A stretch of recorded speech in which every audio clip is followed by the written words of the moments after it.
Welcome back to part 20 of What If Naruto Was Told About the Secret to the Shadow Clone Jutsu. Please remember to like and subscribe as it motivates me to upload more in the future, and as always, link to the fanfiction is in the description. Chapter 58, Shifting Fates. Obito could only curse his bad luck as he was forced to run, racing through the forest by leaping from branch to branch. Despite being almost silent, the people chasing after him were able to easily keep on top of him. Maybe they were following his scent. Perhaps they were tracking his chakra. He didn't know. What he did know was that if he didn't keep moving, he'd be in big trouble. A silent alarm went off in his head. A warning of impending danger. Cursing, Obito quickly activated his Sharingan to become intangible. He was just in time to avoid being skewered by a large claw of purple chakra. The owner of said claw fell to the ground below and looked up at him. Emotionless were eyes visible beneath the fringe of blonde hair as the Nibi's Jinchuriki crouched low and prepared to attack again. Swearing to himself, Obito kept leaping through the trees. He frowned as the woman below leapt back onto the branches like a cat and followed him. He had no idea how these Kumgokure shinobi had discovered his location, nor did he know why they were chasing him. Well, he was wearing the Akatsuki cloak. That was probably reason enough. Still, they should have never been able to find his base. Where is Zetsu? He had no idea where his partner was. They'd been forced to split up when their base had been struck by several explosions and a group of Kumogakure ninja had come pouring in. Normally, this wouldn't have deterred Obito, who was confident he could handle just about anything. But that was only in a normal situation. When the Raikage and the Jinchurikis for the Hachibi and Nibi attacked him, Obito knew that sticking around to fight would be unwise. One of them he could probably take on. Two of them was pushing it. Three was out of the question. So he and Zetsu had run. A loud crackling sound from behind alerted Obito to more danger. He could feel the static electricity of a lightning jutsu at his back, a powerful surge that caused his skin to crawl. Gritting his teeth in frustration, Obito used Doden, Mogaragakure no Jutsu to escape from the powerful lariat technique of the fourth Raikage. As the tree he'd been standing on was demolished, blasted apart like it was a castle made of sand, Obito appeared on the ground several meters away. The Hachibi's Jinchuriki was waiting for him. Raiden, Rariato, lightning release, lariat. The Hachibi's Jinchuriki coated his arm in lightning-natured chakra and extended it to strike Obito in the chest, but it didn't hit. Instead of being struck dumb, Obito made himself intangible again and the Jinchuriki sailed straight through him. This didn't end the assault.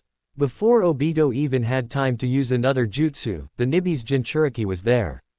As he dodged the Jinchuriki's attacks, he activated Kamui, a space-time ninjutsu that created a spiraling void centered around his eye.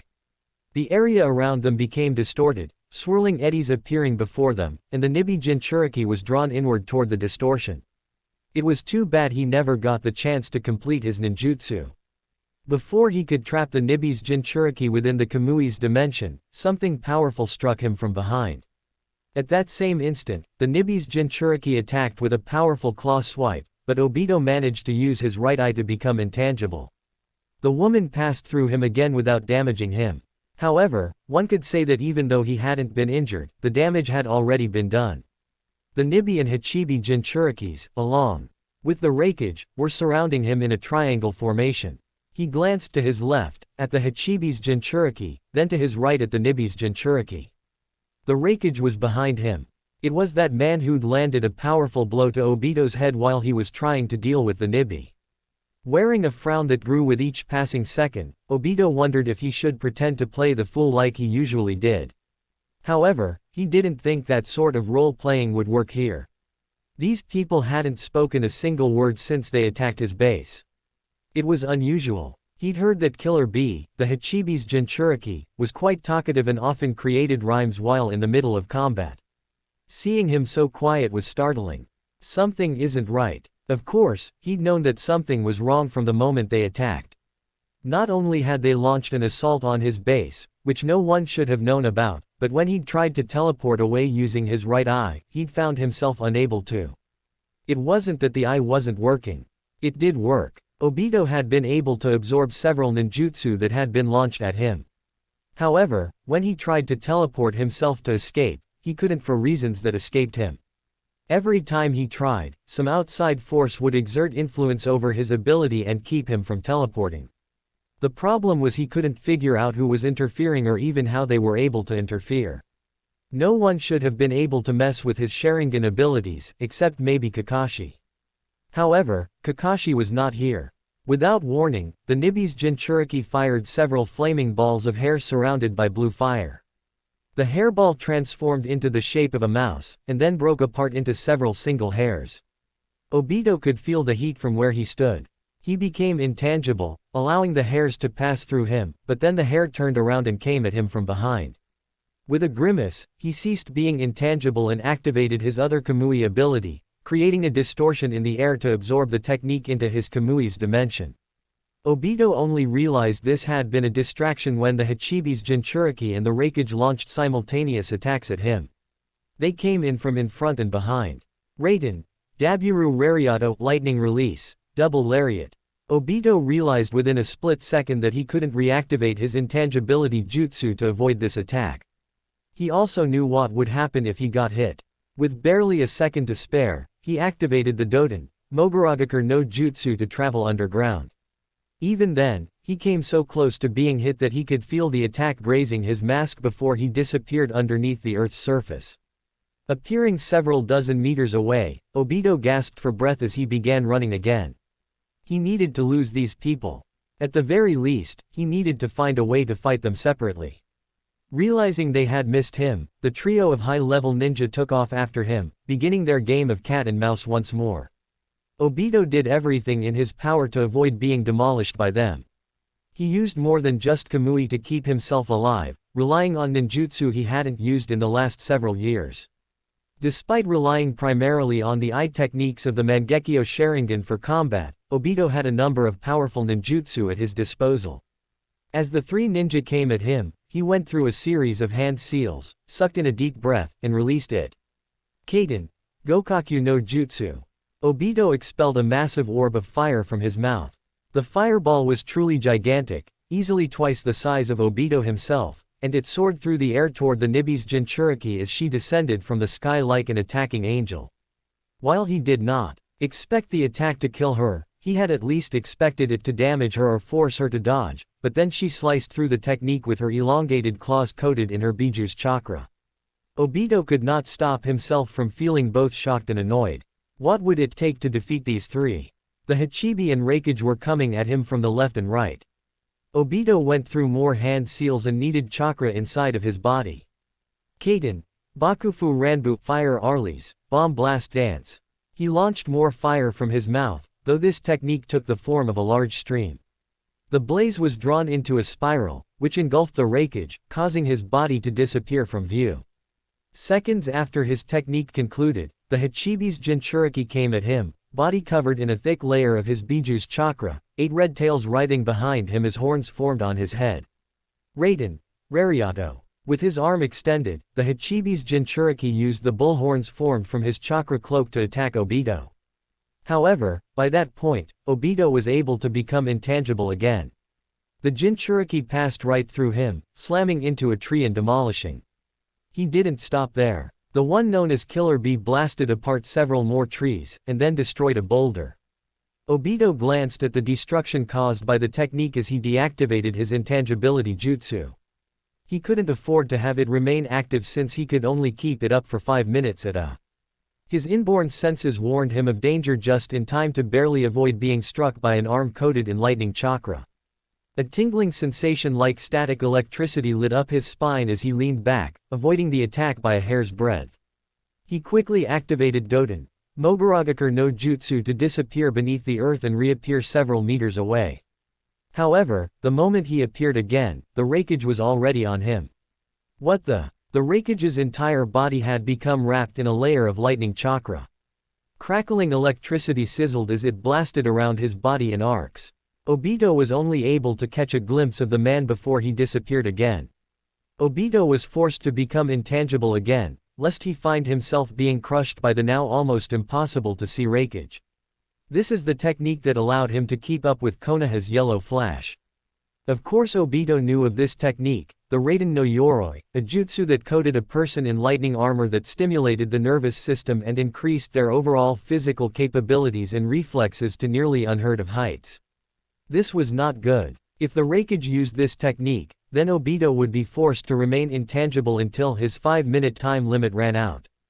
Doing his best to escape, Obito found himself blocked not only by the Raikage with his now activated lightning armor, but also by the two Jinchuriki.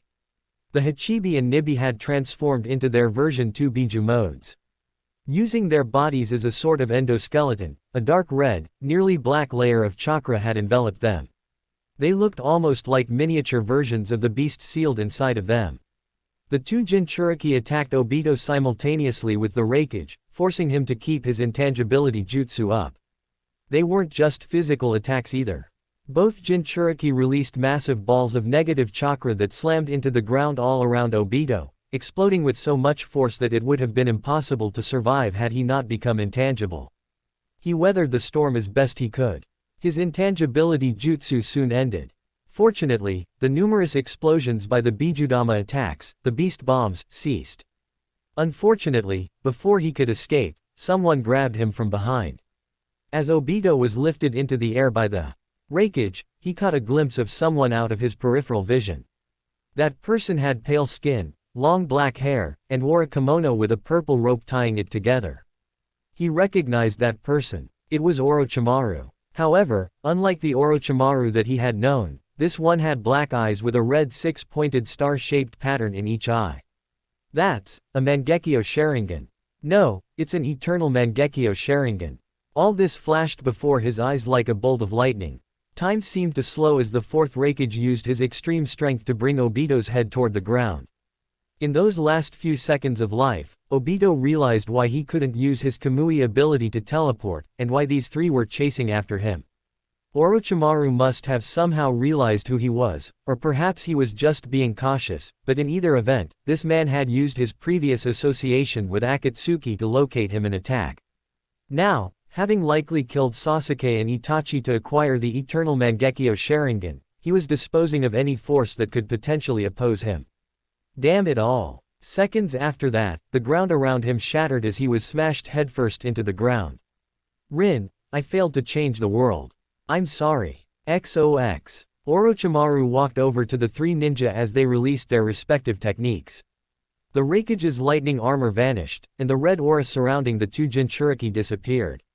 The area around them was one of devastation. The Bijudama attacks from Killer Bee and Yugito had created a massive crater that was easily 100 meters in diameter. Below the crater was cracked and upturned earth. It was like after being struck by a meteor, an earthquake had ravaged the surrounding area. The three Kumogakure ninja were surrounding the now dead Obito Uchiha, who Orochimaru had learned about after thoroughly interrogating Itachi.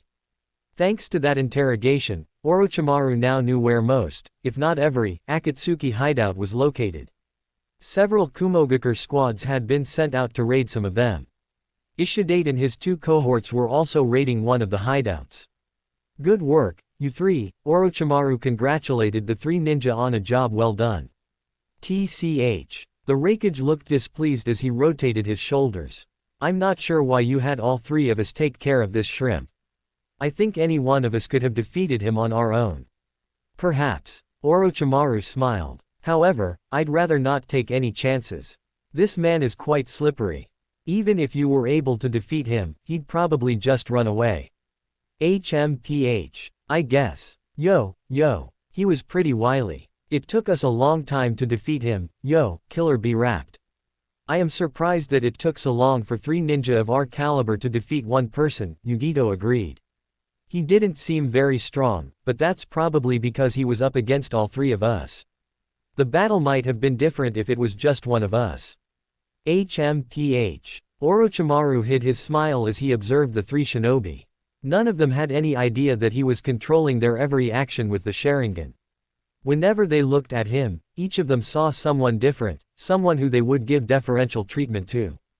He didn't even know what they saw himself. His jutsu was reliant upon the memories of the ninja he was controlling. His genjutsu was also so strong that none of them even suspected they might be trapped in one. That was the frightening thing about the eternal Mangekyo Sharingan's genjutsu. Even cage-level ninja like these three had no idea that their thoughts and actions were being manipulated because of a genjutsu. It was even stronger for the Jinchuriki because the Sharingan was so adept at controlling them. In either event, we've dealt a serious blow to Akatsuki. Orochimaru said. Let's head back to Kumogakure. The three ninja acknowledged his orders with a loud, "Hi," before leaping out of the crater and heading into the trees. Orochimaru watched them go, making sure they were out of sight, before turning his head to stare at a spot on the ground. It looked no different than the rest of the area. However, Orochimaru smiled at it. "Have you anything to report, Kabuto?" A man appeared before Orochimaru, kneeling on the ground. His ash-gray hair was tied into a ponytail, and he wore the same dark purple shirt with a high collar, white undershirt, and dark purple pants. A white cloth wrapped around his torso. "I regret to inform you that Zetsu has escaped." Kabuto remained with his head bowed, not daring to look up. He used a jutsu that allowed him to travel underground. "We lost his chakra signature the moment that happened." Orochimaru pondered that for a moment, absently stroking his chin. "While it is regrettable that Zetsu escaped, I do not think we'll need to worry about him. On his own, he cannot do much. He'll likely regroup with the last two members of Akatsuki. However, now that I have the power of these eyes, we can take care of them later." "Should I return to Otogakure and prepare our forces?" asked Kabuto. "Yes, I believe that would be for the best. If we plan on launching an attack on Konoha, then I'll need to combine the forces of Kumogakure with Otogakure. Konoha is far too powerful for one village to take on alone, but with the combined forces now at my disposal, I believe we can begin moving with my plan to crush my former village." He paused, his smile growing wider. "Of course, we'll let Kumogakure lead the charge." XOX. Naruto stirred from slumber, opening his eyes just a crack to reveal a wooden ceiling overhead. It didn't look like any ceiling he'd ever seen. It was too organic. Rather than a ceiling, he would have said it looked like the inside of a hollowed-out tree. He blinked a couple of times. Where was he? His body felt heavy as he tried to move his limbs. It felt like he was wearing the weights that Rock Lee always wore, only heavier. "You shouldn't get up. You might have been able to survive the unsealing thanks to the fact that you are no longer human, but your body is still suffering from numerous side effects." A soft, feminine voice spoke up and caused Naruto to look in the direction it came from. Sitting beside him was a beautiful woman with red hair, red eyes, and 6 furry fox tails. A pair of red ears sat on her head, twitching every few seconds. She was gorgeous. Her crimson locks traveled all the way down to her butt. A pair of bangs framed her face, which would have put any aristocrat to shame. Enchanting crimson eyes, lush ruby lips. Her simple dress was the only thing that seemed out of place. The shirt was a boring shade of brown, and her pants were a light tan. Somehow, the dullness of her clothing made her beauty all the more striking. "Akane," Naruto mumbled. "Naruto," she said. The ensuing silence that extended between the two of them felt stifling. Naruto wanted to say something, but he had no idea what to say. She had ignored him for the longest time, and he had never figured out why. Now that she was here, sitting before him, he had so much wanted to talk about, to ask her, but he couldn't even figure out what he should say first. He was drawing a blank. "Where are we?" he asked, deciding to broach those topics later. "I do not know," Akane answered simply. "However, I do know that we were brought here by someone. She is away right now, but she said she'd be back to bring us lunch." "Do you know who that person is?" he asked. She shook her head. "I did not get a chance to ask her name. I only just woke up about half an hour ago myself." "Oh," Naruto trailed off again, his face scrunching up as he tried to think about what he could say. So, how are you feeling?" "How do I feel?" The great Biju who had taken the form of a beautiful woman looked down at herself. She raised her hands, clenching and unclenching her fingers, and then she sighed. "I am a lot weaker now than I prefer. I think the only time I felt weaker than this was when you stole nearly all my power after Orochimaru tried to screw with your seal. 3 of my tails were stolen by Yami. That said, I am feeling mostly fine, all things considered. I do enjoy the fact that I am no longer tied to that seal." "I guess you would enjoy being free," Naruto admitted quietly. "Sorry you had to stick with me for so long." Akane clicked her tongue. "What sort of apology is that? If I was bothered by being stuck with you, I would have tried a lot harder to manipulate you into releasing the seal." The woman looked away, placed her hands on her lap, and clutched the fabric of her pants. "Anyway, the one who should be apologizing is probably me. Well, I got very angry when you slept with Koyuki and decided to shut you out of the seal," Akane finally admitted. "I didn't want to talk to you after that because, well, seeing you with that woman made me angry. For some reason, I felt like ignoring you after that." Naruto stared, not quite sure he understood what Akane was talking about, but as her words slowly trickled through his brain, he found himself unable to come up with a proper response for several seconds. Seriously, what did someone say to this? "So, you were jealous." "I wasn't jealous." Snapping, Akane glared at Naruto, who returned her look with a deadpan expression. Slowly but surely, his expression caused Akane's to shift, becoming more and more uncertain, until she at last looked away. Finally, in a soft voice, she sighed and said, "Okay. I was jealous. I didn't like how these other women were getting close to you." Naruto wasn't sure what he should say to that, so he spent a moment looking around the room, what he could see of it lying down at least. The room was very basic. The floor, walls, and ceiling was made of wood, and it had a really organic feel, making him think the room might truly be a hollowed-out tree. A dresser sat several meters to his left. There was also a window on his right. Naruto realized that he was lying on a futon, which explained how Akane could sit Caesar before him. 2 other futons were lying in the room. One likely belonged to Akane. "Hey, Akane," Naruto said at last. "What am I to you?" Akane bit her lip and cast her gaze about the room, as if seeking something that would allow her to avoid the subject. Naruto waited. At some point, she seemed to accept that there was no escape, or maybe she had realized that this was something they needed to talk about. Her shoulders slumped. "I do not know. While I have seduced many men into doing my bidding, I was never intimate with any of them, and I have never felt this way about any of them. I just know that I did not like it when that woman got to you before I did."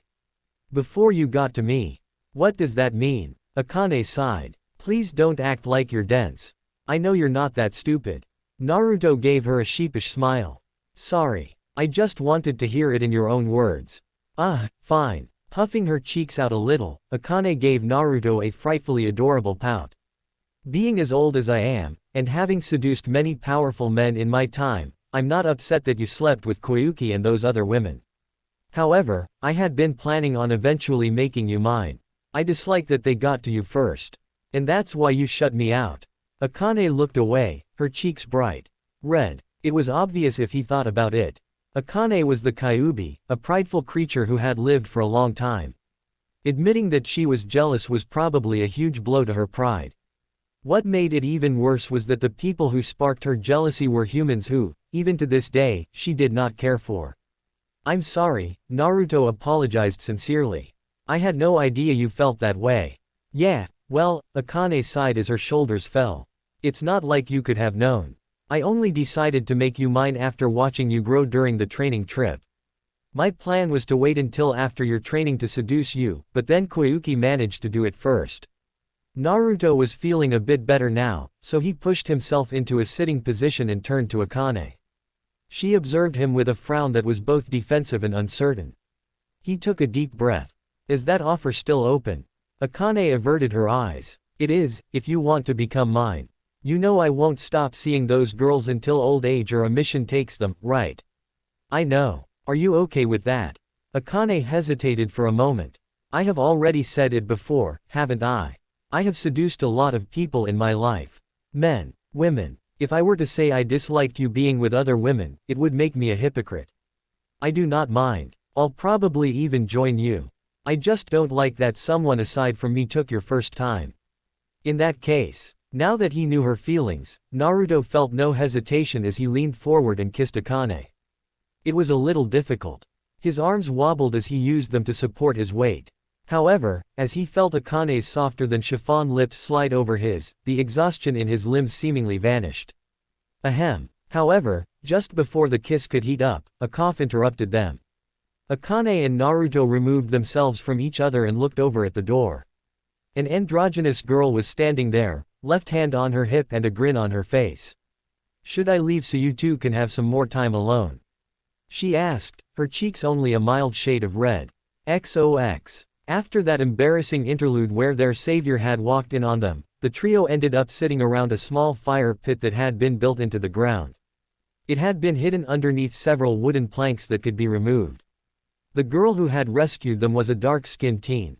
Her petite body was covered in a short, sleeveless white midriff shirt and fishnet armor underneath, long white armlets, and fishnet shorts with a short white apron skirt wrapped around her hips. She wore her forehead protector, which featured the waterfall symbol for Takigaku, around her right arm.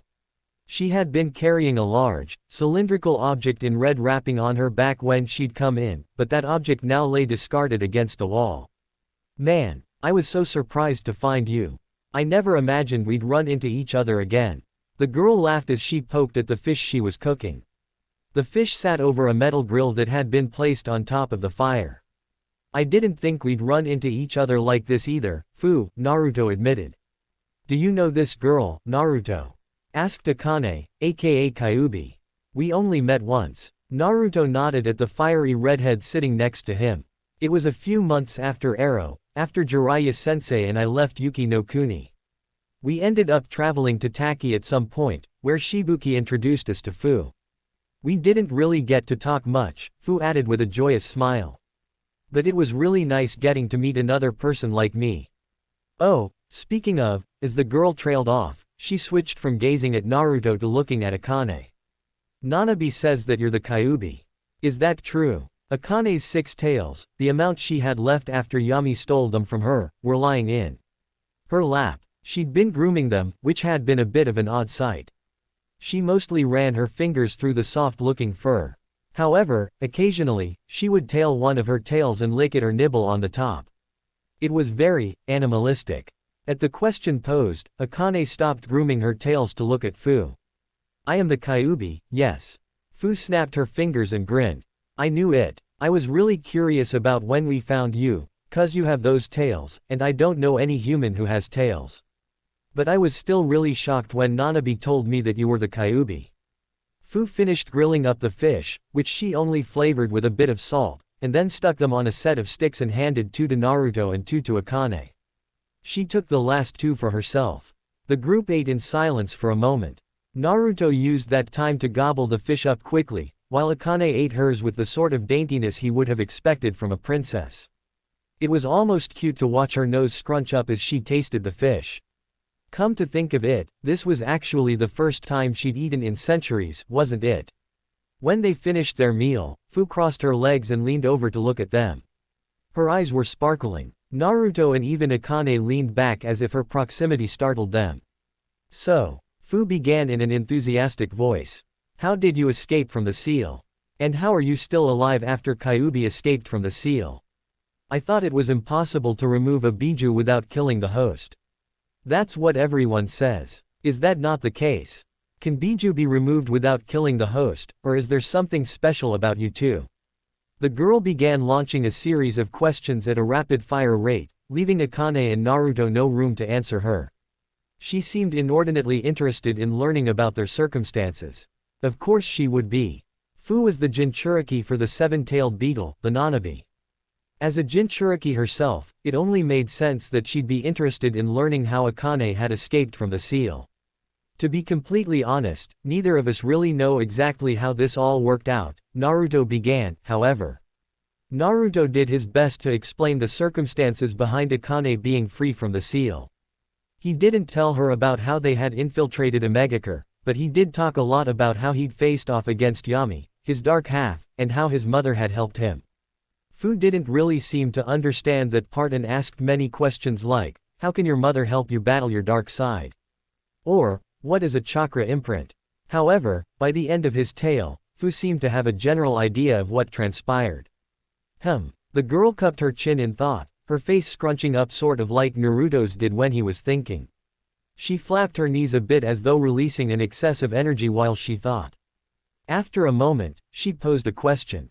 Do you think it would be possible for me to unseal the Nanabe? Naruto had no idea how to answer that question, so he turned to Akane, who slowly shook her head. No, I doubt you'd be able to unseal the Nanabe, at least, you wouldn't be able to unseal the Nanabi and survive. Akane paused, looked at Naruto and, upon receiving his nod, turned back to Fu. Naruto's constitution is unique. He's not fully human anymore because he absorbed a large portion of my chakra back when he was taking the Chunin exams. I call him a Hanyu, though the word itself is incorrect because I'm not a demon. In either event, what happened to Naruto is unlikely to happen to anyone else. The circumstances behind his transformation are wholly unique and due in large part to how his seal was designed. It is doubtful that they can be replicated. Fu took a moment to ponder her words. She sat there with her left elbow resting against her knee, her head sitting on the palm of her hand, staring at Akane like the woman was speaking a foreign language. After a few seconds, she leaned back, placing her hands behind her. Well, that sucks. The blunt words spoken caused Akane to grace her with a bitter smile. You say that, but Naruto will now be forced to live forever. The people he knows and loves will all eventually die, leaving him alone, and even if he meets new people, they too will eventually leave him. Can you say with all honesty that you want to live like that? Fu bit her lip. Well, I guess that would kind of suck.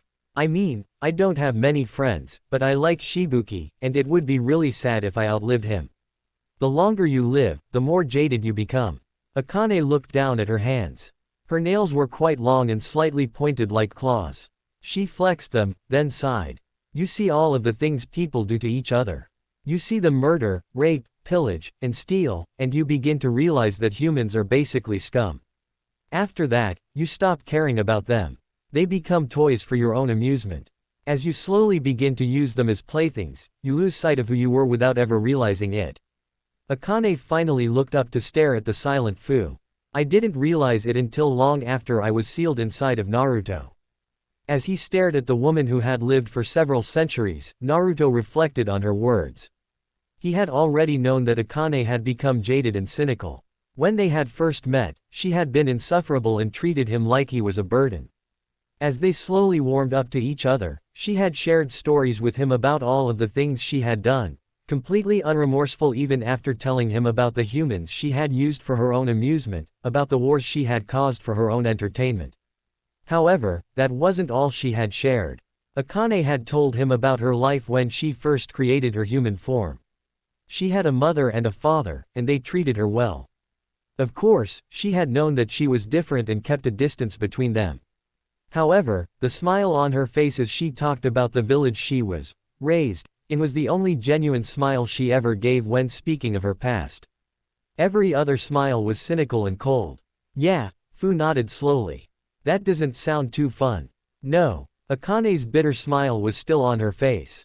It does not. It was only around noon at the moment, so after everyone had their fill of fish, Naruto offered to help Fu with some of her household chores. While the term household chores was a bit of a misnomer, it was true that she had a lot of things to do, like airing out the futons, hanging up her laundry, and cleaning the small hut that she lived in. On side note, Naruto learned that her hut was actually the remains of a hollowed-out tree.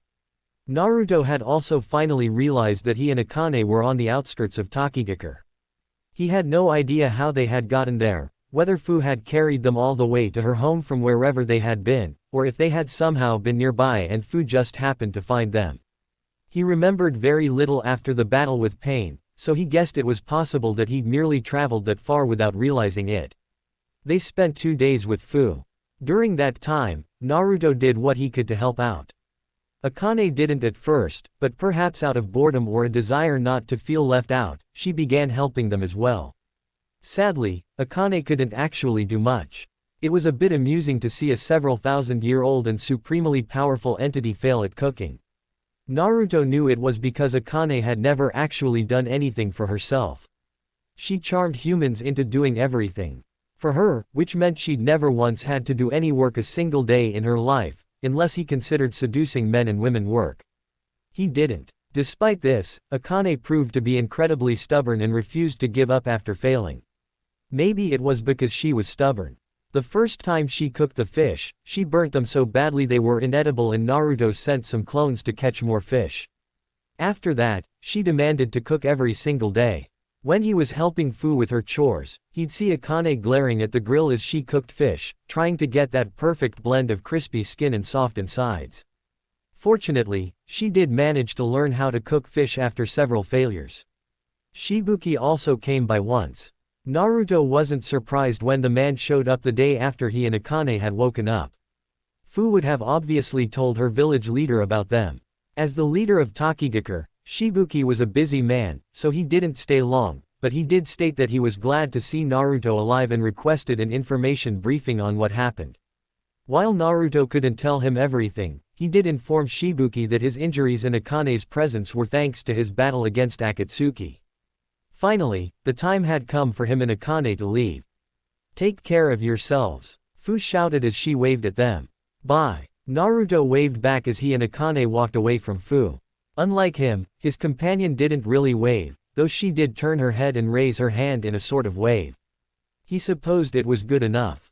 Akane wasn't really sociable, but given that she had spent several years sealed inside of him, that was only natural. Fu soon disappeared. Naruto and Akane wandered through the forest. There were many tall trees, and the branches interwoven above their heads and covered in thick leaves blocked out a good deal of sunlight. The pair walked past shrubs sticking out of the ground and stepped over thick roots.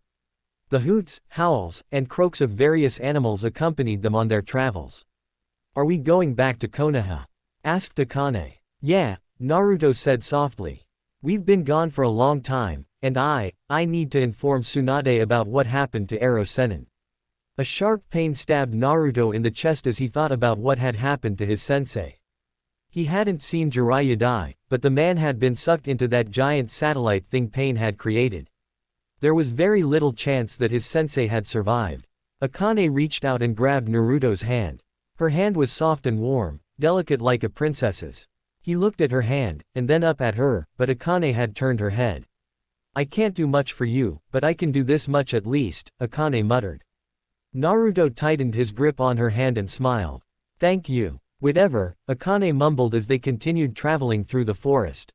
XOX. Despite sitting at her desk in the Hokage's office, Tsunade was barely getting any work done.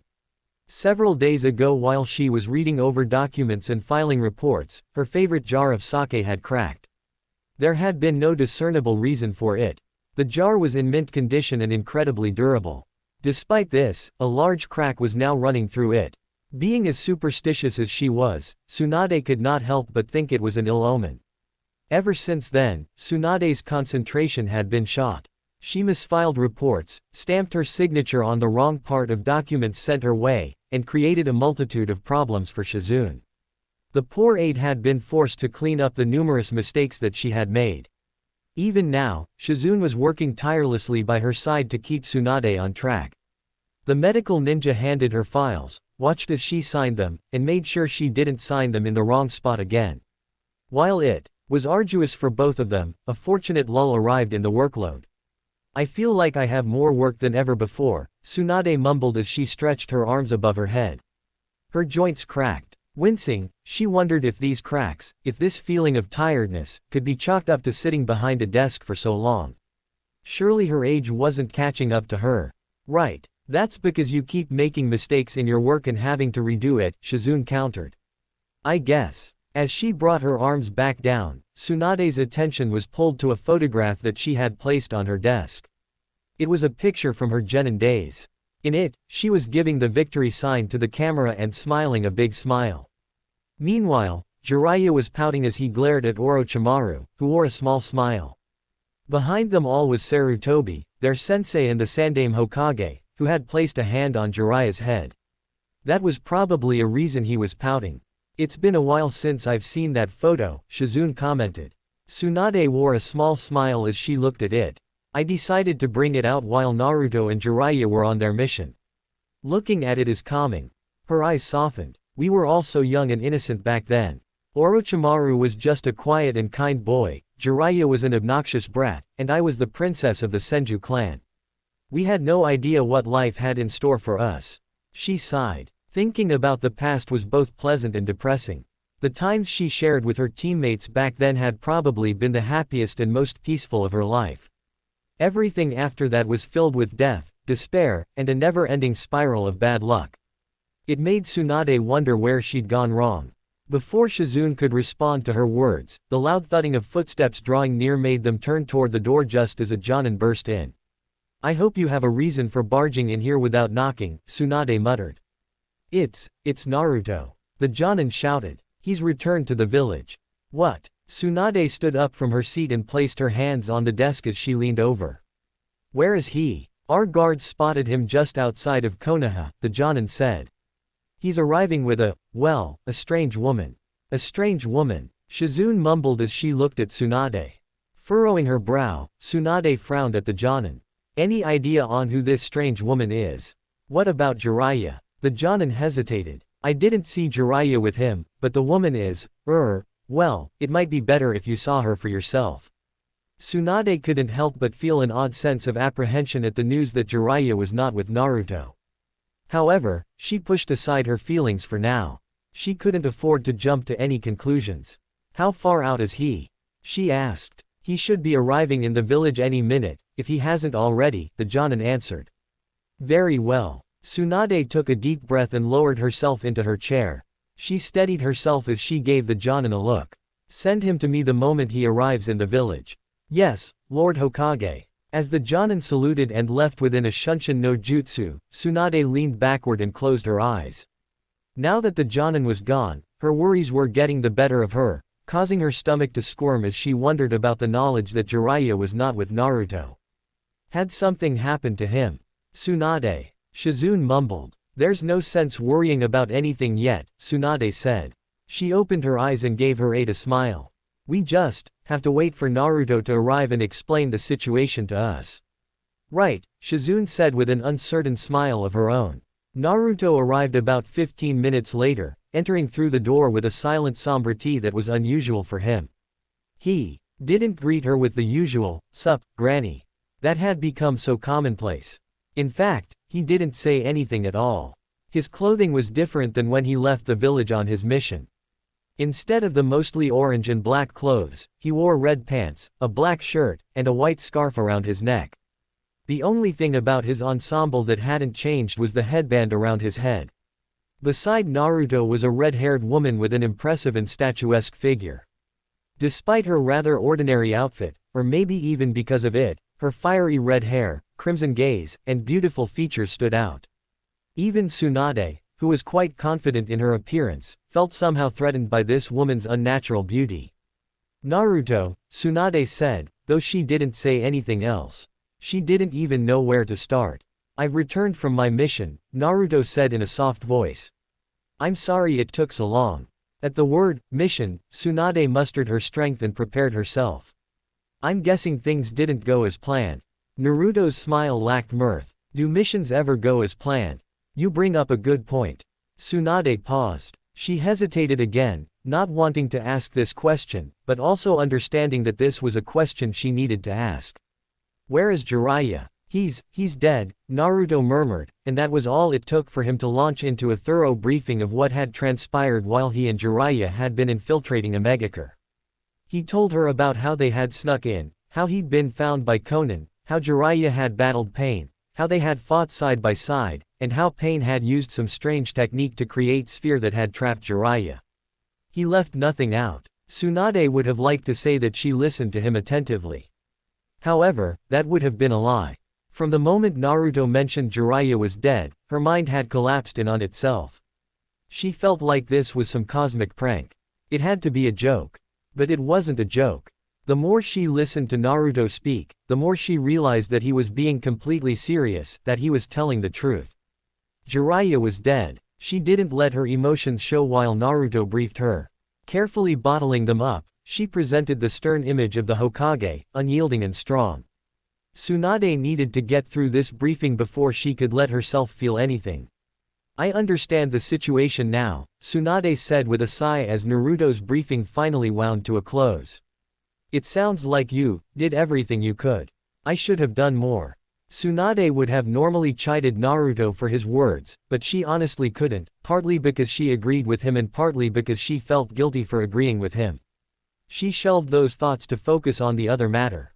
"So, you are the Kyuubi." Tsunade looked at the redhead. "Or should I call you Akane? You can call me whatever you wish, the woman said. I've gone by Kyubi for so long that it'll probably be easier if you just call me that.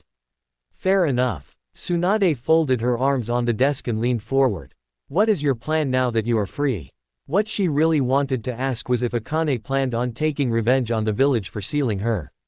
The only reason she didn't ask that question was because she didn't think this woman would do that. Not only did she not seem to care about Konoha one way or the other, but she seemed to have a rapport with Naruto. Of course, Tsunade had known about the odd relationship between these two. Naruto had spoken to her about this woman around the time they first met. This was back when Jiraiya had been hoping to convince her to become the next Hokage. That said, just from looking at them now, she could see there was a closeness that she couldn't have noticed from Naruto's words alone. They were standing close enough that the back of their hands were touching. What's more, Akane kept sending concerned glances at Naruto. That was enough to let her know that the two were bound in some way that went beyond a Biju and her Jinchuriki, former Jinchuriki. I plan on staying with Naruto, Akane said. Like me, Naruto is immortal. The life of an immortal is lonely. However, here, the redhead paused, tilting her head. She seemed to be thinking about something. However, I believe that life will be much more bearable if you have someone to share it with.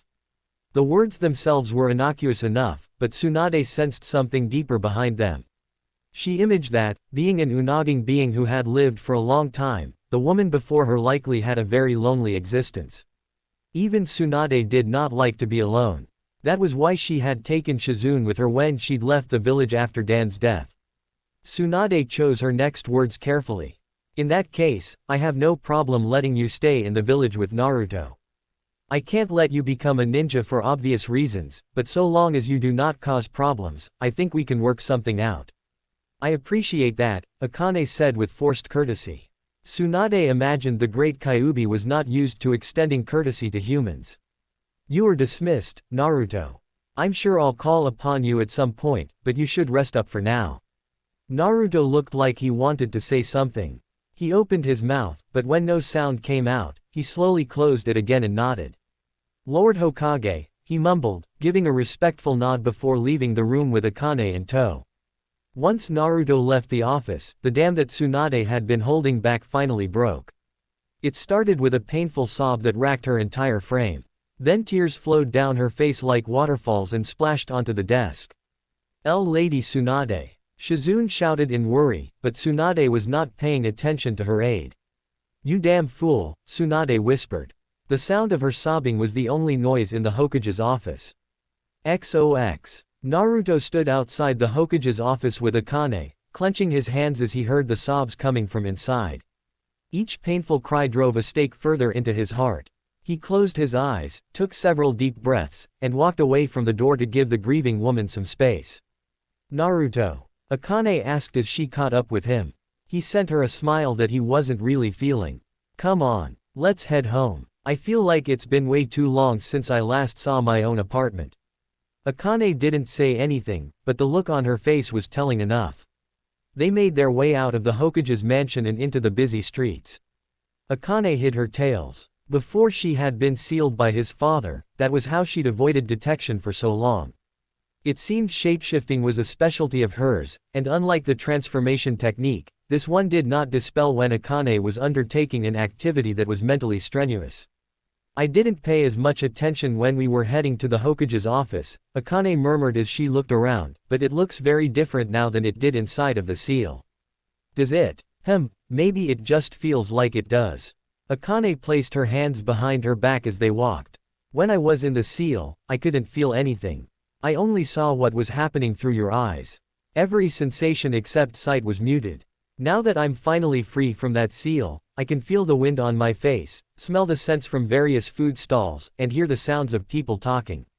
They had been walking down one of the more traffic-heavy streets. Numerous people were wandering around. This particular street had a lot of vendors as well. So there were quite a few food stalls along with stands that sold jewelry, produce, and various trinkets. Reaching the end of the road, they turned into a more residential district. There wasn't as much traffic since it was early afternoon. Where before the buildings were all single-story and featured large windows to display whatever was being sold, the buildings on this road were 2 or 3 stories. While they had windows, all of them were smaller and most had blinds. Stairways guarded by metal rails led up to the 2nd and 3rd floors. I've never really noticed it before, or maybe it's something I forgot after a time, but being able to enjoy these sensations is why I decided to create a human form in the first place. Is it? Yes. Akane smiled. Being a giant fox with 9 tails means I can't enjoy this kind of life. I wanted to experience what it felt like to be human. Naruto gave her a noncommittal nod as they ascended the staircase to his apartment, the sound of their footsteps echoing along the floor. He unlocked the door and entered. Akane followed him. There was no one to greet him as he closed the door after Akane stepped inside. Of course, it wasn't like he had expected Tenten to be there. Just because they had made up didn't mean she'd always be around. She was either on another mission or at her family's shop. He'd visit her later. Would you like something to eat? Asked Naruto as he slipped out of his sandals and walked further into the room. He wandered past the table and was about to step up to the fridge, but he was held back when a hand slowly clasped around his wrist. He looked back to stare at Akane, who kept him from moving with her firm grip. The look on her face was quite serious. He'd have called her expression stern, but the hint of worry, barely hidden beneath her calm visage, did an admirable job of making her expression seem more concerned than stern. What's up? Not hungry? You're acting awfully normal for someone whose sensei just died, Akane said, her expression not wavering. Naruto flinched. Well, I can't say I'm not sad, but we're ninja, you know. Death is a constant companion in our line of work. It is, but that doesn't mean you can accept something like that so easily. You know it's not good to bottle up your emotions like that. Naruto flinched. I know, but He had been about to say he couldn't afford to grieve yet, that he still needed to be strong, but Akane quickly tugged on his arm, yanking him toward her. Before Naruto could even figure out what was happening, he found himself being engulfed in warmth. It took him a moment to figure out what all these new sensations meant. He blinked. Then he realized that he was being embraced by Akane.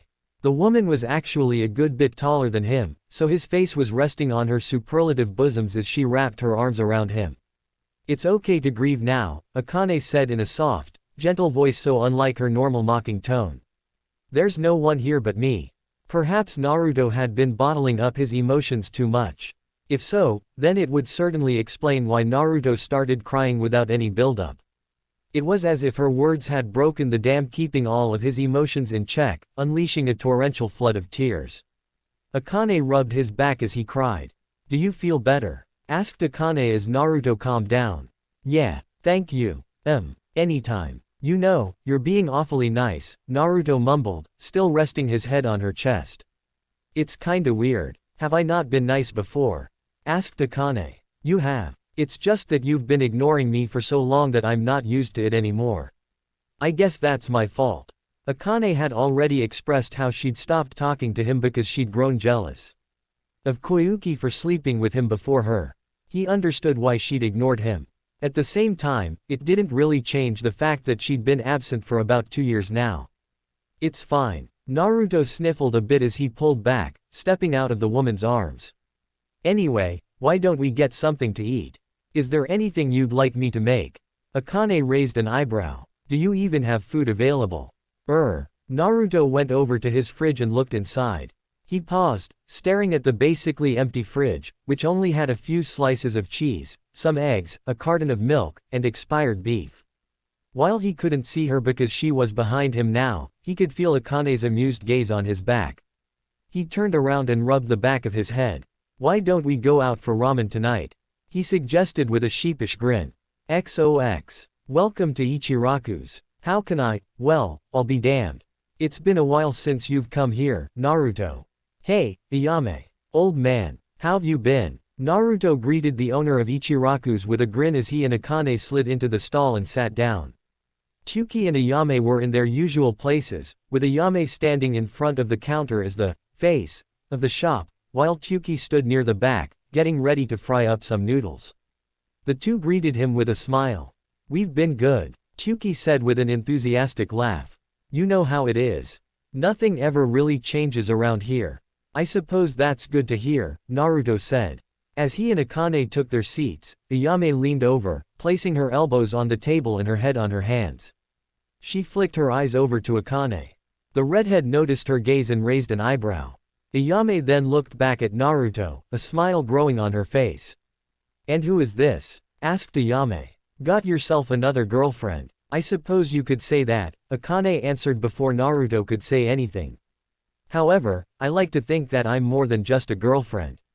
"Oh ho." Ayame leaned back and gave a big smile. "It seems this girl is staking her claim. I like her. What do you have to say to that, Naruto?"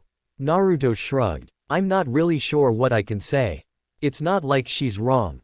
His words made Ayame clap her hands together and squeal. After ordering their meal, Naruto ordered a large bowl of beef ramen while Akane had a smaller bowl of miso ramen. They spoke with Ayame a bit more as Tyuki prepared their dinner. Akane did most of the talking. Despite having been sealed inside of him for about 16 years, she seemed quite adept at communicating with others.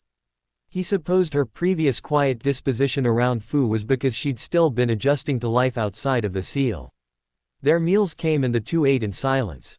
They left soon after finishing, though Ayame told Akane to come over sometime so they could talk more. Naruto had the distinct feeling that Ayame just wanted to talk about the redhead's relationship with him. It still wasn't very late by the time they had arrived home, and in fact, the sun was still shining overhead. Once again, there was no one home. Naruto locked the door behind them as the supernatural creature disguised as a human shed some of her disguise. Her 6 tails appeared behind her, and a pair of fox ears formed on her head. While her tails waved back and forth, the ears twitched. "It seems we still have a lot of time left today, but I'm really not sure what we should do," Naruto muttered, trying to think of what they could do. He normally trained during this time. However, he just got back from his mission and was mentally drained. He didn't feel like training. "I suppose we could go shopping. Akane is still wearing the clothes that Fu provided for her. I can think of something we can do," Akane said. "Really? What is it, HMPH?" Naruto's voice was hampered when Akane lunged forward and pressed their mouths together. His muffled grunt was cut off when she pushed her tongue into his mouth, licking the inside and stirring up saliva. He was stunned for a moment. Should he kiss back? He didn't know, and Akane pulled back before he could make a decision. Her tongue was the last thing to leave his mouth. A small string connected them until she pulled back enough to break it. "I do not care if you sleep with other women," Akane said before he could ask her what the kiss had been about. "However, I am going to stake my claim on you. Even if you sleep with other women, none of them will be able to stay with you. They'll die while you live on. That is the difference between you and them." "Akane. I am different," Akane continued. "I will not die like they will. Unlike them, I can and will stay by your side forever. That is why even if you sleep with other women, even if you fall in love with other women, you will always be mine." As Naruto gazed into Akane's crimson eyes, he felt himself giving into the idea, causing him to nod once. A small smile came unbidden to his face. "That doesn't sound so bad." A single tooth poked out of Akane's mouth as she grinned at him. "Not bad at all." She kissed him again, and this time, Naruto kissed her back. Their tongues became entwined, twirling around each other in a wet embrace. This sloppy exchange stirred up even more saliva between them. Neither of them cared. They continued to kiss, the lewd smacking of their lips mixing with their moans and panted breathing. At the same time, Naruto and Akane wrapped each other in their arms, pulling their bodies closer. Because she wasn't wearing a bra, Akane's nipples were rubbing against him through the fabric of her clothing, hard and pointy. The sensation was electric. Several jolts traveled across his chest as her large breasts squashed against him. Naruto pulled back from their kiss. Akane whined. However, he grabbed her hand and tugged her along, pulling her into his bedroom. "I figured we should change venues," he added. "That's a good idea," Akane agreed. His bedroom wasn't large, but the bed was fairly new and unused. He'd had to get a new one a while ago because he had grown. His old one had been so small that his feet hung off the edge when he slept. Now it was easily able to fit 2 or even 3 people on top. Just as he was turning around, Akane pushed him back, causing his legs to hit the bed. He plummeted backwards. He hit the bed once, bounced, and then settled down. Before he could get his bearings, Akane was on him again. She didn't just stick with kissing. A jolt traveled through him when Akane placed her hand underneath his shirt. Her smooth, soft hand traveled up and down his chest and stomach as if she was creating a map of his abs and pecs. Naruto felt a shiver race down his spine as she reached his nipple and pinched it.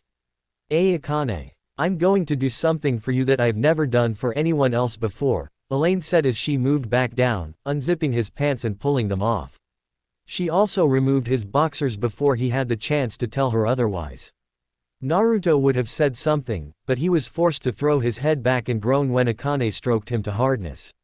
Her touch was delicate. He might have even called it tentative, like she wasn't sure what to do with it.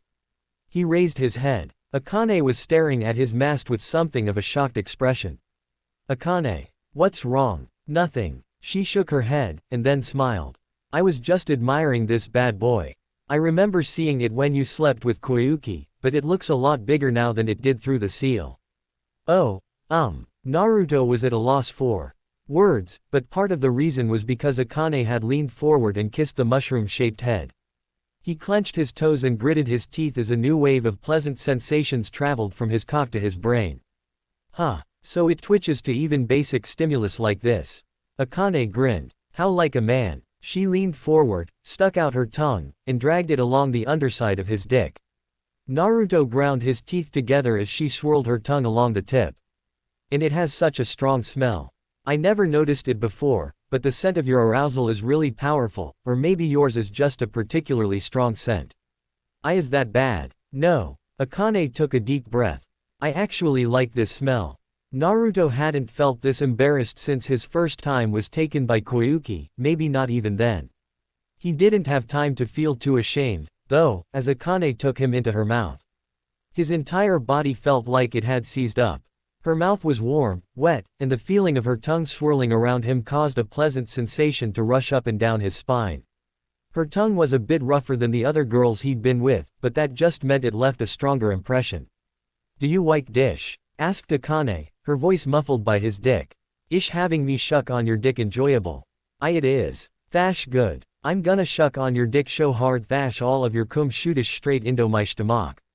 Despite how pleasant it felt, Akane didn't seem very skilled at the art of oral sex. She was a bit sloppy as she bobbed her head up and down. Not only that, but he was too big for her to fit all of him inside of her mouth.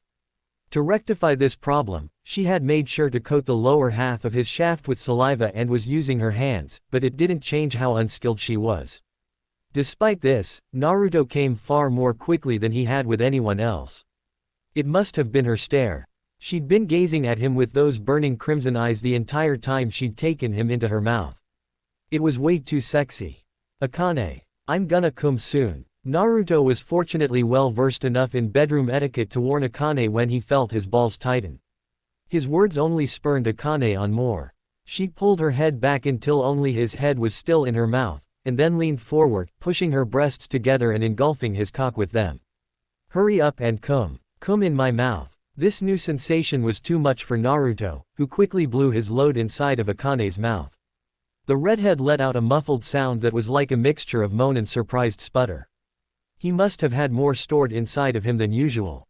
Akane's cheeks bulged before several droplets of white, sticky fluid leaked from her mouth. She blinked several times, and despite having come once, seeing her throat move as she swallowed his sperm made Naruto immediately hard again. You have a lot more stamina than most men, huh? Well, I'm not human. Naruto breathed deeply. I think that gives me more stamina than normal. You're also an Uzumaki. Akane stood up and removed her clothes, letting them fall to the floor. They have a surprising amount of stamina, for humans. Her breasts stood out as they sat on her chest. Because they were so large, they hung down a bit, but there was a surprising amount of perkiness to them as well. They bounced every time she moved. The light pink nipples were already hard. When Naruto looked down, he saw her lips had become wet. Several trails ran down her inner thighs. Her currently closed lips, which looked as pure and untainted as a virgin's, glistened from her own arousal. She quickly straddled Naruto's thighs, and then began rubbing his shaft along her slit. Akane moaned. Naruto tried to move, but she stopped. Let me do this at my own pace, she said. Naruto leaned back and let the woman do as she pleased. She continued rubbing herself against him, lubricating his already wet cock even more, and then she raised her hips and positioned herself above him. His head rubbed against her entrance. Another trickle of her love juices coated his shaft. With her hands on his chest, Akane slowly lowered herself onto him, her lips stretching as she took him in. HNN. Akane grunted and groaned as she gritted her teeth. You really are big. This is, actually uncomfortable. Do you want to stop? Of course not. I've already come this far. With one final push, Akane fully sheathed Naruto inside of her. She didn't do anything. She just sat there, straddling his waist. Naruto used this moment to try and get used to the sensation of being inside of Akane. She was so much tighter than anyone else, though she was also a lot more wet. That was probably why it was more bearable. Her walls had stretched to accommodate his length and girth, but she was so tight that it was difficult not to come just from being inside of her. Ha, ha, Akane took several deep breaths, causing her chest to jiggle. A trickle of sweat ran down her left breast, tracing a path over her pointed nipple, and dripping onto her stomach. She centered herself and nodded. Okay, I think I'm ready. Okay then, I'll let you take the lead. Naruto placed his hands on Akane's hips as she lifted herself up. Centimeter after centimeter of his dick, coated in Akane's sexual secretions, became visible, until just his head was still inside of her. Naruto could see how her lips stretched around him. It was so erotic that he needed to take a shaky breath to avoid losing control of himself. She waited, and then lowered herself again. Repeating this process several times, Akane soon adjusted to the feeling of him being inside of her. Then she increased her pace. The sound of her lips sucking him in reminded him, oddly enough, of slurping. Joining it was the loud smacking noise as her butt met his thighs. It wasn't long before she was bouncing up and down, riding him. Why does this feel so good? She questioned as she moved her hips. Her breathing was hot and heavy as she took several gulps of air. I don't understand how something like this can feel so amazing. Don't ask me. I wasn't. It was rhetorical. Akane stuck her tongue out at Naruto in a surprisingly childish gesture, but he used that opportunity to lean up and claim her tongue for his own. She released a surprised squeal as he sucked on her tongue. However, she quickly kissed back, attacking his mouth so voraciously he wondered if she was trying to conquer him. Slurp. Their exchange was even sloppier than before. Drool trailed down their mouths, but neither of them paid attention as their saliva dripped onto their chest, which mixed in with the sweat coating their skin. Naruto grabbed Akane's fleshy ass cheeks and squeezed them. His fingers sank into her butt. He'd never felt something so soft before. Akane moaned against as she rocked her hips. Loud, wet sucking sounds echoed around the room, mixing with the slapping sound of their hips meeting. This is so good. It's so good I feel like I'm losing my mind. Akane was surprisingly vocal during sex. Naruto was surprised, but he didn't let it show. As she was screaming, he leaned down and took one of her nipples into his mouth, swirling his tongue around it before gently biting down. He placed one hand on the bed, but he reached out with the other and fondled her other breast, his fingers sinking into the soft flesh as if they were marshmallows. HNNGGG. His actions caused Akane to lose her ability to speak. She wrapped her arms around his head as he thrust his hips up, causing her soft body to shake and jiggle. Her tits soon became coated in his saliva as he sucked and licked them. Akane, I'm about to blow my load again. Me too. I'm about to come. Then, together. Naruto could no longer focus on her breasts as he continued thrusting his hips into Akane, who could no longer move her own hips and simply clung onto him. He gritted his teeth. His balls were tightening again. Meanwhile, Akane's squishy insides had become unbearably tight. Just moving around was difficult. Naruto. I can't hold on. I'm coming. Oh. Akane's entire body spasmed as she came. The feeling of her warm fluids rushing around him was all the stimulus Naruto needed to release his own load. His head was smashed into her breast as she clung to him. Several seconds of absolute bliss passed before, with surprising suddenness, Akane's arms and legs went slack. She would have fallen over, but Naruto wrapped an arm around her to keep her there, resting against his body. He took several deep breaths. The scent of Akane's sweat was surprisingly sweet, or maybe he was just a perv who liked the scent of sweating women. Mixing with the scent was the distinct smell of sex. Naruto. Akane asked as her chest and shoulders heaved. Yeah, I want to go again. Naruto would have snorted at her demanding voice, but he was of the same opinion. All right, but I want to be on top this time. Not a chance. Nini. Chapter 59. The war begins. I'm bored, Kotetsu complained as he sat beside a knee-high table, legs crossed as he leaned forward. Izumo sighed. Do you really have to keep saying that? I can't help it. There's nothing to do. You're not the only one who thinks that way, you know. We're all the way out here in the boonies. The nearest village is over an hour away, and that's if we run. However, we have a duty to perform here. Regardless of how boring it is, we can't neglect this mission because of something like boredom. You should learn to be more responsible. Kotetsu and Izumo were on a mission near the outskirts of Hai no Kuni on the border next to Oto no Kuni and Yu no Kuni. Even though it was called a mission, it was really just border patrol. They, along with 2 other Chunins and 2 Jonins, making for a total of 6, were charged with guarding and patrolling the border between these 2 nations and their own. It was a thankless, boring job. I wish we had something to do, Kotetsu moaned as he placed his hands on the floor and leaned back. Quit complaining. We're all bored out of our minds, grunted the Jonin in command of him and Izumo. He was a serious man named Tatsuya. With his square face that looked to be carved from stone, tall stature, strong build, and scarred visage, he could probably give Ibiki Morino a run for his money. The least they could do is let us spruce this place up, Kotetsu kept moaning as he glanced at his drab surroundings. The building they were located in could scarcely be called a base. It was a single-story building buried in the ground. It was meant to blend in with the surrounding forest. While the outside was built in the shape of a boulder and had vines and moss growing on it, the inside was a very plain one-room building. The floor, walls, and ceiling were all the same drab gray color.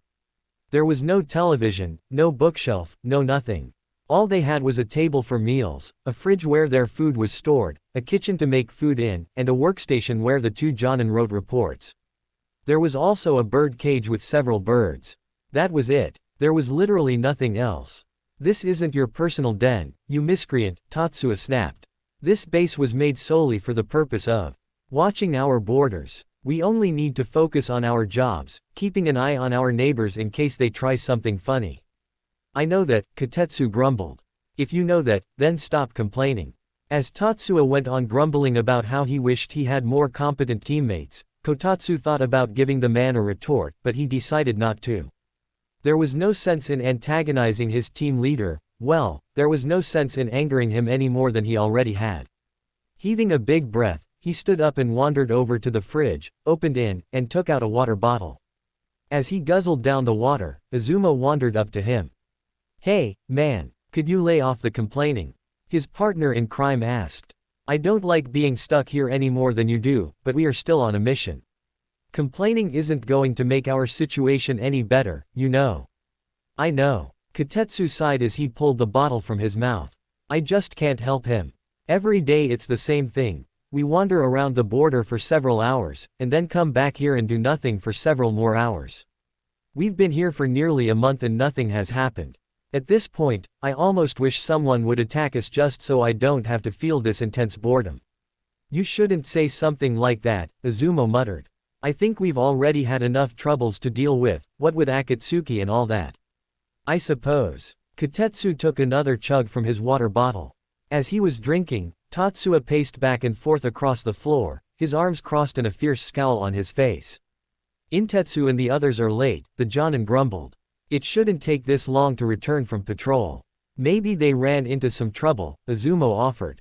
Tatsuya frowned at him. Let us hope not. About an hour later, the 3 of them were forced out of their thoughts when the door to their base burst open. Kotetsu received the shock of his life when Kiala, a woman with brown hair and eyes, stumbled through the entrance and fell to the floor in a crumpled heap. The sound of her striking the ground produced a surprisingly wet sound. He realized, belatedly, that it was because her body was covered in wounds. Her Chunin flak jacket was torn, cuts and gashes ran along her body, and the blood leaking from those wounds soon formed a puddle underneath her. Kiala! Tatsuya shouted as he rushed over to the woman. He knelt down and turned Kiala over as Kotetsu and Izumo jolted into action and began grabbing medical supplies. While they were doing that, Tatsuya tried to speak with the women, whose labored breathing mixed with pained rasps. "Kiala, what happened out there?" "Kate Kumo," Kiala coughed, blood spewing from her mouth and down her front. "We were attacked by Kumo shinobi." The words caused everyone present to freeze like they'd been struck by an ice jutsu. Tatsuya was the one who recovered first. "That's impossible. We're allied with Kumo, aren't we?" No one answered his question. It wasn't like Kotetsu and Izumo knew the answer, and Kiala was already so weak it didn't look like she could talk anymore. She'd probably used all the strength she had left to run all this way and let them know what was happening. "Kotetsu, help me patch up her injuries," Tatsuya ordered. "Izumo, send a message to the Hokage. Tell her what's happening here." "Sir." Kotetsu and Izumo shouted as they got to work. Kneeling next to Tatsuya and Kiala, Kotetsu opened a medical kit containing numerous supplies. There were anesthetics, disinfectant, bandages, soldier pills, blood replenishing pills, and even a sewing needle and some thread for stitching up injuries. The first step toward healing someone is stemming the flow of blood.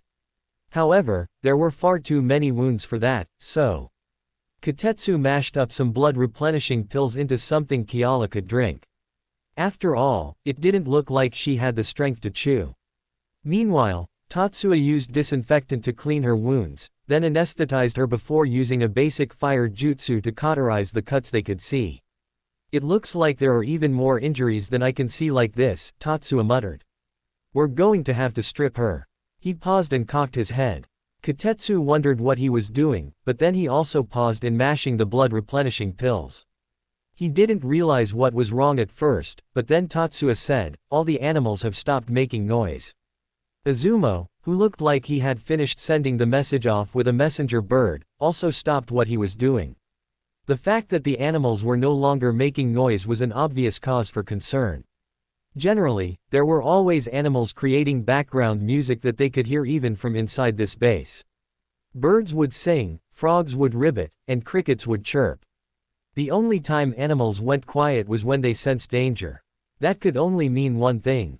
Kotetsu grabbed two large kunai blades bandaged to his back.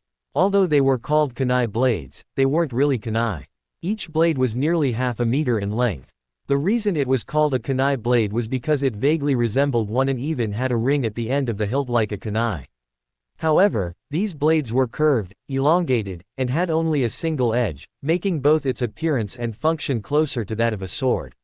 He handed one of the swords to Izumo, who took it and moved so they were standing back to back. Tatsuya set Kiala back on the ground and stood protectively over her. Not a sound could be heard outside.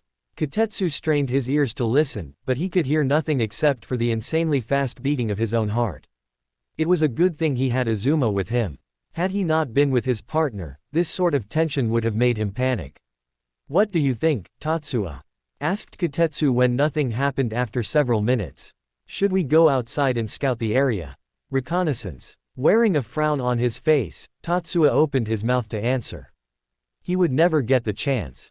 The ceiling exploded the very next moment, and a large panther, black and crackling with energy, charged into the base. Kotetsu and Izumo tensed as the creature released a soundless scream. Arcs of black lightning shot from its body and flew toward them and Tatsuya, but the Jonin in their group reacted quickly. "Doten, Doryuheiki, earth release, mud wall." Tatsuya slammed his hands on the ground and a wall rose up before them.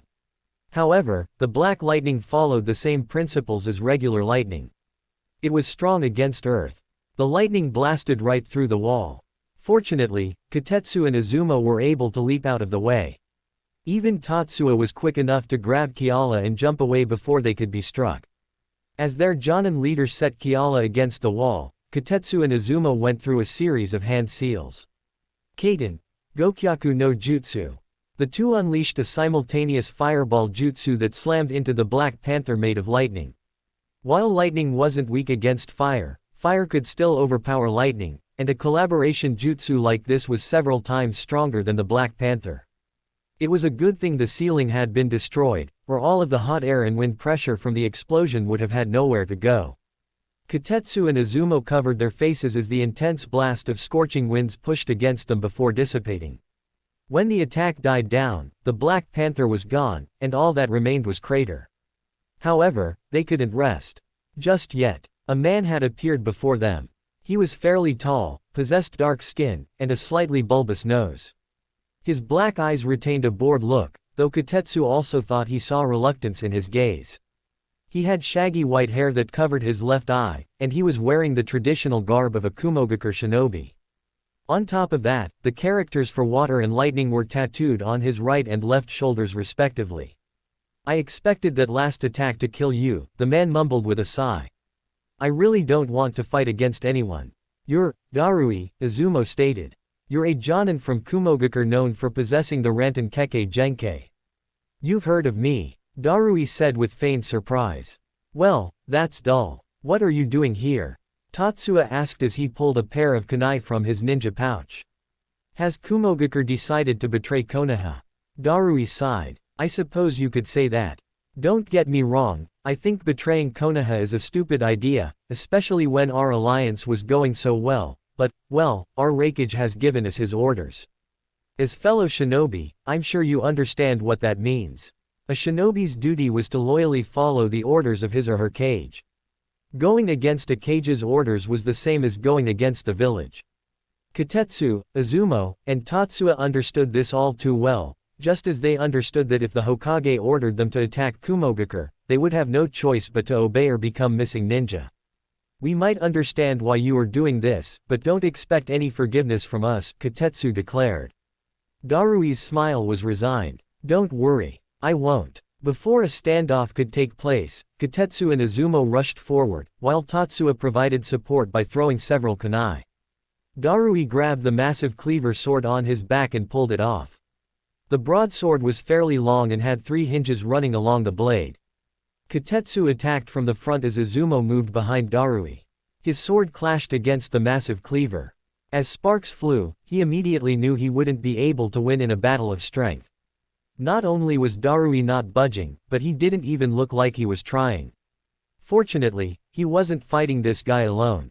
Izumo tried to impale Darui from behind, having slipped around the man while he was engaging Kotetsu, but their opponent must have already predicted this. Darui grabbed the flat part of his sword. Now with both hands on the blade, he shoved Kotetsu back, spun around, and knocked Izumo's blade aside. Then, as Izumo stumbled forward, the man gripped the handle with both hands, channeled lightning chakra through it, and swung. His blade carved straight through Izumo, or so it seemed until a log appeared in the Chunin's place. Kaiten, Gokaku no Jutsu. While Izumo and Kotetsu engaged Darui, Tatsuya went through a series of hand seals, sucked in a lungful of air, and released a massive burst of flame. He must have used a lot of chakra. The technique was even bigger than the one Kotetsu and Izumo had created with their combined attack. Perhaps sensing that he couldn't overpower this one, Darui leapt into the air and avoided the jutsu. The fireball struck the wall and destroyed what was left of their base. Kotetsu, Izumo, and Tatsuya with Kiala in his arms, were also forced to leap out of the base and into the trees. The two forces were now standing on the branches. Several meters of distance separated them. Darui had put his cleaver onto his back again, but neither Kotetsu nor Izumo made a move. This man was a Jonin like Tatsuya. A simple attack wouldn't be enough to take him down. What should we do, leader? Asked Kotetsu as he glared at their enemy. His answer did not come in the form of words, but in a scream instead. He and Izumo looked back. Their eyes bulged as they looked at the 4 long, nail-like objects protruded from their Jonin leader's chest. Tatsuya dropped Kiala, who fell to the ground with a sharp crack, and then the nails were pulled from his back. He tottered forward, and then fell from the branch as well, striking the ground head first. The person who had appeared behind Tatsuya was also familiar to Kotetsu. This young woman, whose blonde hair was long, straight, and bound taut with bandages, had lived in Konoha for quite some time. It was Yugito Ni. However, something seemed wrong. The young woman who would so often converse with them at the front gate when she went on a mission no longer possessed the smile she'd become known for. Her eyes were dead. They were emotionless enough that Kotetsu felt a chill run down his spine. "There's no way, Yugito, why?" asked Kotetsu. She said nothing. Ranten, Reiza Sakasu, Storm Release, Laser Circus. Several beams shot from Darui, who had used their shock to chain several hand seals together. Kotetsu couldn't count the number of beams being blasted at him and Izumo. It was bright enough that he almost felt blinded. Even though he was shocked, his body quickly moved with the unconscious thought of instinct. However, as he and Izumo leapt off the branch, the beams curved, altering their course to follow them. A scream erupted from Kotetsu as several beams struck him in the chest. The attack was so powerful that each beam easily tore through his body. It felt like his insides were being burned. As he fell to the ground, Kotetsu tried to fight against the darkness crowding around his vision. He blinked once. Someone was standing above him, a blonde-haired beauty surrounded by blue flames. His vision dimmed. Then Yugito Ni slashed down with her claws and gouged out his throat. XOX. Darui dropped to the forest floor, landing in a crouch. He looked over at Izumo. The Chunin was lying against a tree, having somehow managed to lean on it before dying, his head lowered and sightless eyes staring at the ground. Next he glanced over to Tatsuya and Kiala. Both of them were obviously dead. Tatsuya had been impaled through the heart by Yugito's claws. The woman had already been knocking on death's door, but the impact when she struck the ground had killed her. Then he looked at Kotetsu. Not only was his body full of holes from Darui's own jutsu, but his throat had been slashed open by Yugito. The young woman in question was cleaning her claws off, her expression nonchalant. It was disquieting. While Yugito didn't act any differently than she normally did, the fact that she could kill these Konoha shinobi so easily disturbed him for multiple reasons. Hey, Yugito, he grabbed the woman's attention. Do you know why the Raikage suddenly decided to go to war with Konoha? Yugito shook her head. I don't, but does it really matter? We're shinobi. Our only job is to follow the orders of our Raikage. We don't need to worry about the hows and whys. That was a very Yugito response, but at the same time, he sensed some dissonance to her words. It was like the words she was speaking didn't match her own feelings on the matter. Well, I suppose there's nothing we can do now. Darui looked at the corpses lying on the ground. We're already committed to this dull course of action. Right, so now that the way is clear, let's get back to the main army, Yugito said, turning around and beginning their walk back toward their forces, which were waiting inside Oto no Kuni. As Darui wondered why Oto hadn't attacked them for using their nation to gain a foothold in Konoha, he didn't miss the tears leaking from Yugito's eyes, though the woman herself seemed to have not noticed. XOX. An emergency meeting had been called by the Hokage. Since it was a meeting meant for everyone of Chunin rank and above, it was not taking place in the Hokage's office, which was much too small. Another venue had been set up. The large space was easily able to contain several thousand people. Naruto was standing beside Kakashi and Sakura, who he'd spotted upon entering. There were so many people that he was probably lucky to have found even them. It was honestly thanks to their hair. Kakashi's spiky silver hair was easily recognizable, as was Sakura's mop of bright pink. I don't suppose either of you know what this is about, Naruto said. Kakashi shook his head as he flipped a page of his book, Ika Makeout, while Sakura crossed her arms and said, I don't have a clue, but I imagine it's something serious, given how every ninja in Konoha above Genin rank has been summoned. Naruto had been hoping Sakura would know something. She was Tsunade's apprentice, so he figured she might have some inside knowledge, but he guessed things didn't work out like that. She primarily worked at the hospital when she wasn't on missions. It was unlikely she'd have close contact with Tsunade these days. Kakashi, my youthful rival. An exuberant shout suddenly made everyone except Kakashi look up as Guy broke through the crowd to stand before them. This is a most unexpected meeting, isn't it? Why, Young Lee and I were just returning from a mission when we suddenly got the call to come here. Do you have any idea what's going on? No, Kakashi said in a bored voice as Rock Lee, Neji, and Tenten wandered up to them. I'm afraid I don't know either. That's too bad, Guy said, though he didn't appear that disappointed. Tenten, Naruto greeted. Hey. Tenten smiled at him. I see you're back from your mission. What's wrong? She asked when Naruto grimaced. I'll tell you later, Naruto said as Tsunade finally appeared before them. She stood on a stage elevated several dozen centimeters above the ground floor, allowing her to be seen even in the far back. Naruto, who stood near the front, could see her more clearly than the others. While the woman projected an aura of strength and confidence, the bags under her eyes spoke of exhaustion. He imagined she hadn't been sleeping well since Naruto had returned with news of Jiraiya's death. We have a grave situation on our hands, Tsunade said without preamble. As always, Shizune stood by the Hokage's side.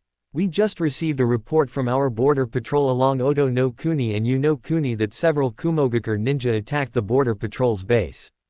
Furthermore, we received another report that Takigakure was attacked by shinobi from Iwagakure. While they were able to successfully fend them off, the Takigakure village leader sent a report claiming an army of several thousand Iwa shinobi passed through the border toward Hai no Kuni. A wave of unease swept through the crowd. Naruto strained his ears as everyone began muttering amongst each other, though it was too jumbled for him to hear individual conversations. By this point, Kakashi had closed his book, put it in his pouch, and was staring at the Hokage with a serious look. Do we know if Kumo has gathered an army similar to Iwa? He asked. We do not know that. Tsunade shook her head. However, we believe it's safe to assume they have. That said, right now we do not have enough information to make any decisions. But it was confirmed that Kumo attacked and annihilated one of our border patrols, correct? Asked Neji. Correct, Tsunade confirmed. Of that there is no doubt. More murmurs swept through the crowd. Meanwhile, a cold chill swept through Naruto. This doesn't make any sense, he mumbled. What? Asked Tenten. Ignoring her for the moment, Naruto stepped forward. Lady Hokage, doesn't this seem strange? While our hostilities with Iwa have always been present, we've made great inroads in our alliance with Kumo. Why would they attack us now? Tsunade hesitated to answer, which made Neji step forward. Perhaps they are finally showing their true colors. Kumo has always been a greedy nation that has coveted the many Kekkei Genkei Konoha possesses, including the Byakugan. My own father was a victim of their schemes. Maybe their alliance was just that, a scheme to make us drop our guard. Naruto shook his head. That's what doesn't make sense. If it was a scheme to make us drop our guard so they could kidnap Kekkei Genkei users, they wouldn't have launched an attack on our borders. They would have used the alliance to sneak a few ninja in, quietly kidnapped our shinobi, and then left before we could do anything. Their actions here are counterproductive. Neji looked like he wanted to argue, but he paused and furrowed his brow as though seeing Naruto's point. It was true. Now that Konoha was aware of what happened here, stealing Kekkei Genkei users was going to be much harder. That meant their purpose was something else. You bring up a good point, Neji said at last. I retract my earlier statement.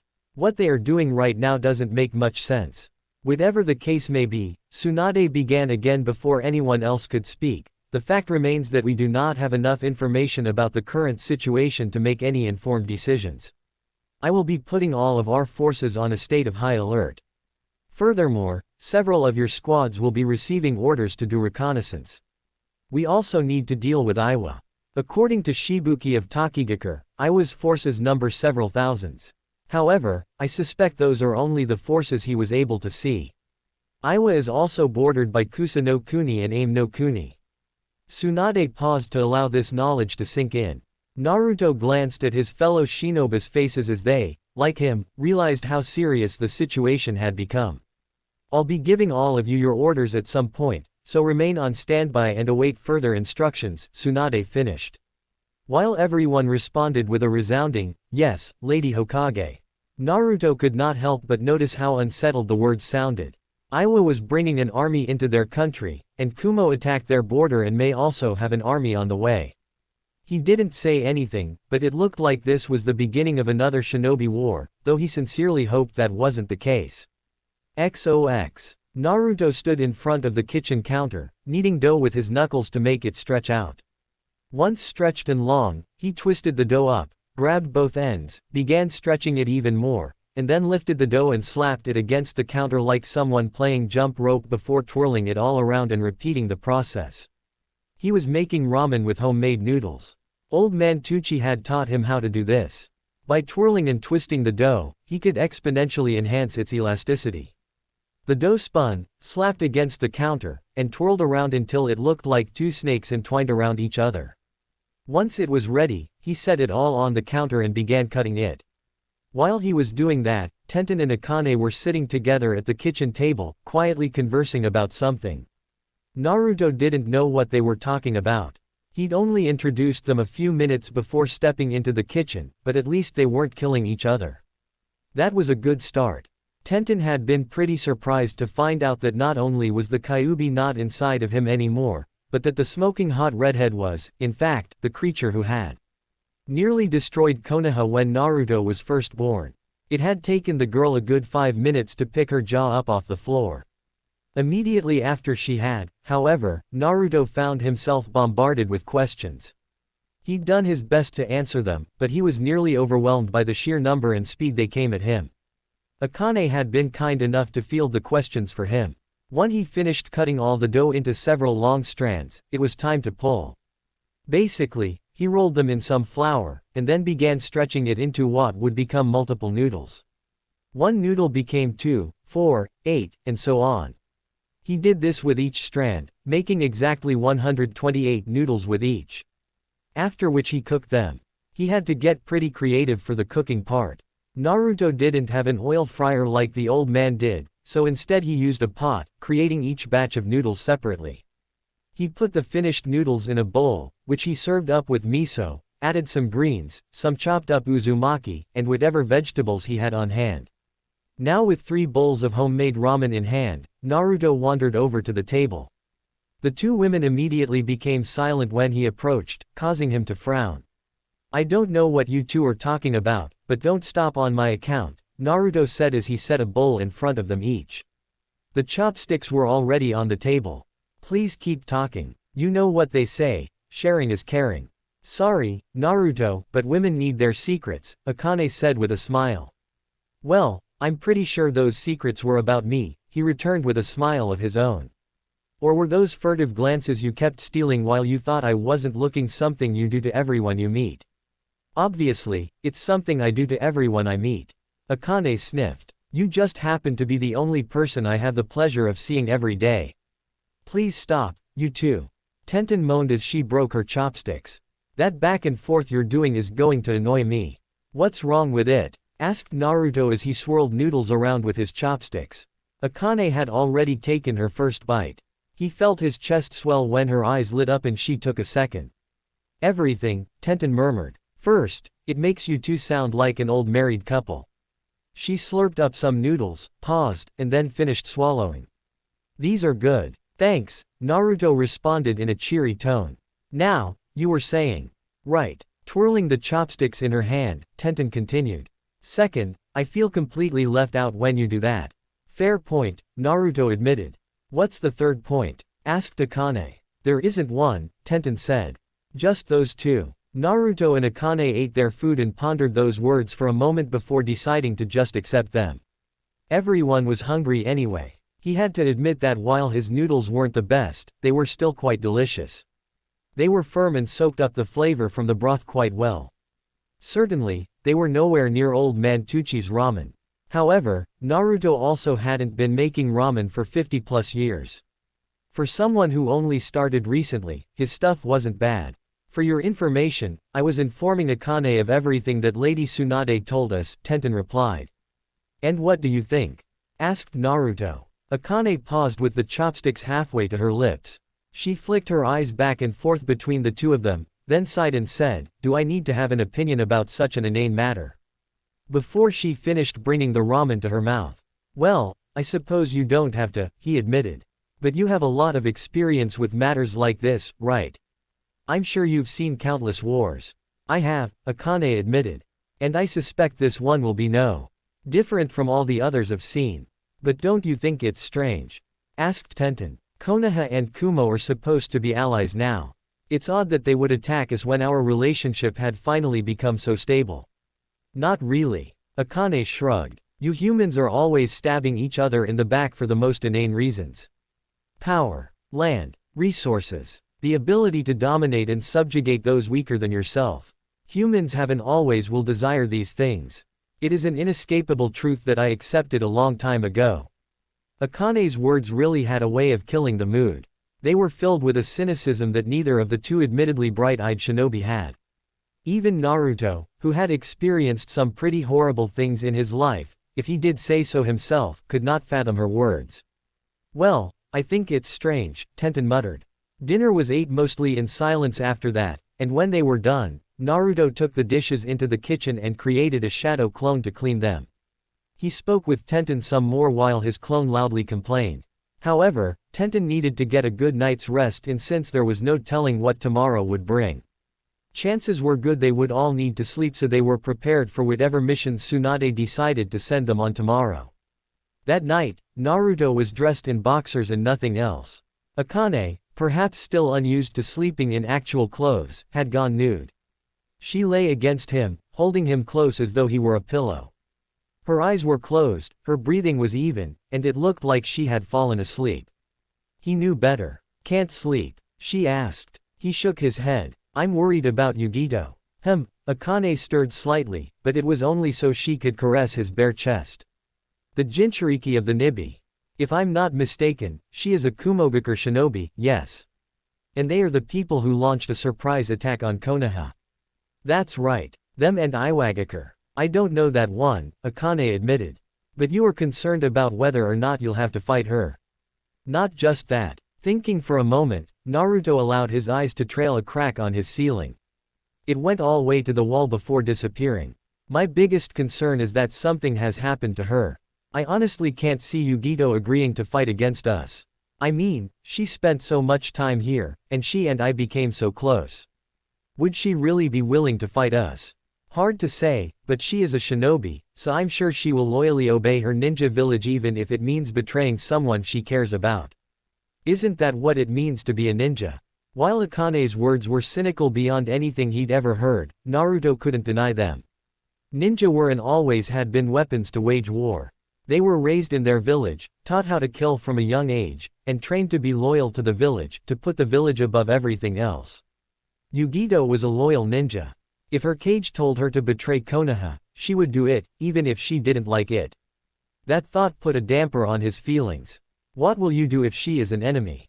asked Akane. "I don't know," Naruto admitted softly. Humming, Akane nuzzled her nose into his shoulder. "Well, whatever decision you make, I will be there to support you. I've decided to stick by your side even if the seal is no longer keeping us together, so I'll help you if I can." "Thanks, Akane. That means a lot to me." It had better. While he felt only slightly reassured, Akane's words still soothed him. Even if the situation reached that worst-case scenario, even if he had to fight against someone he loved, at least he had Akane's help. Perhaps with her aid, he could avoid tragedy even if the worst-case scenario did happen. He fell asleep with those thoughts in mind. XOX. Another mass meeting had been called by Tsunade. Once more gathering in the large room where all of Konoha's ninja-ranked chunin and above stood, the woman in charge faced them all with the somber eyes of a leader prepared for war. "I received several reports last night," Tsunade began. "Kumo's forces have entered our border and set up a base outside of a small town called Tezuki-K. It doesn't look like they've harmed any of the citizens, but their numbers are greater than we expected. Our last estimated report put their numbers at 1,000 ninja."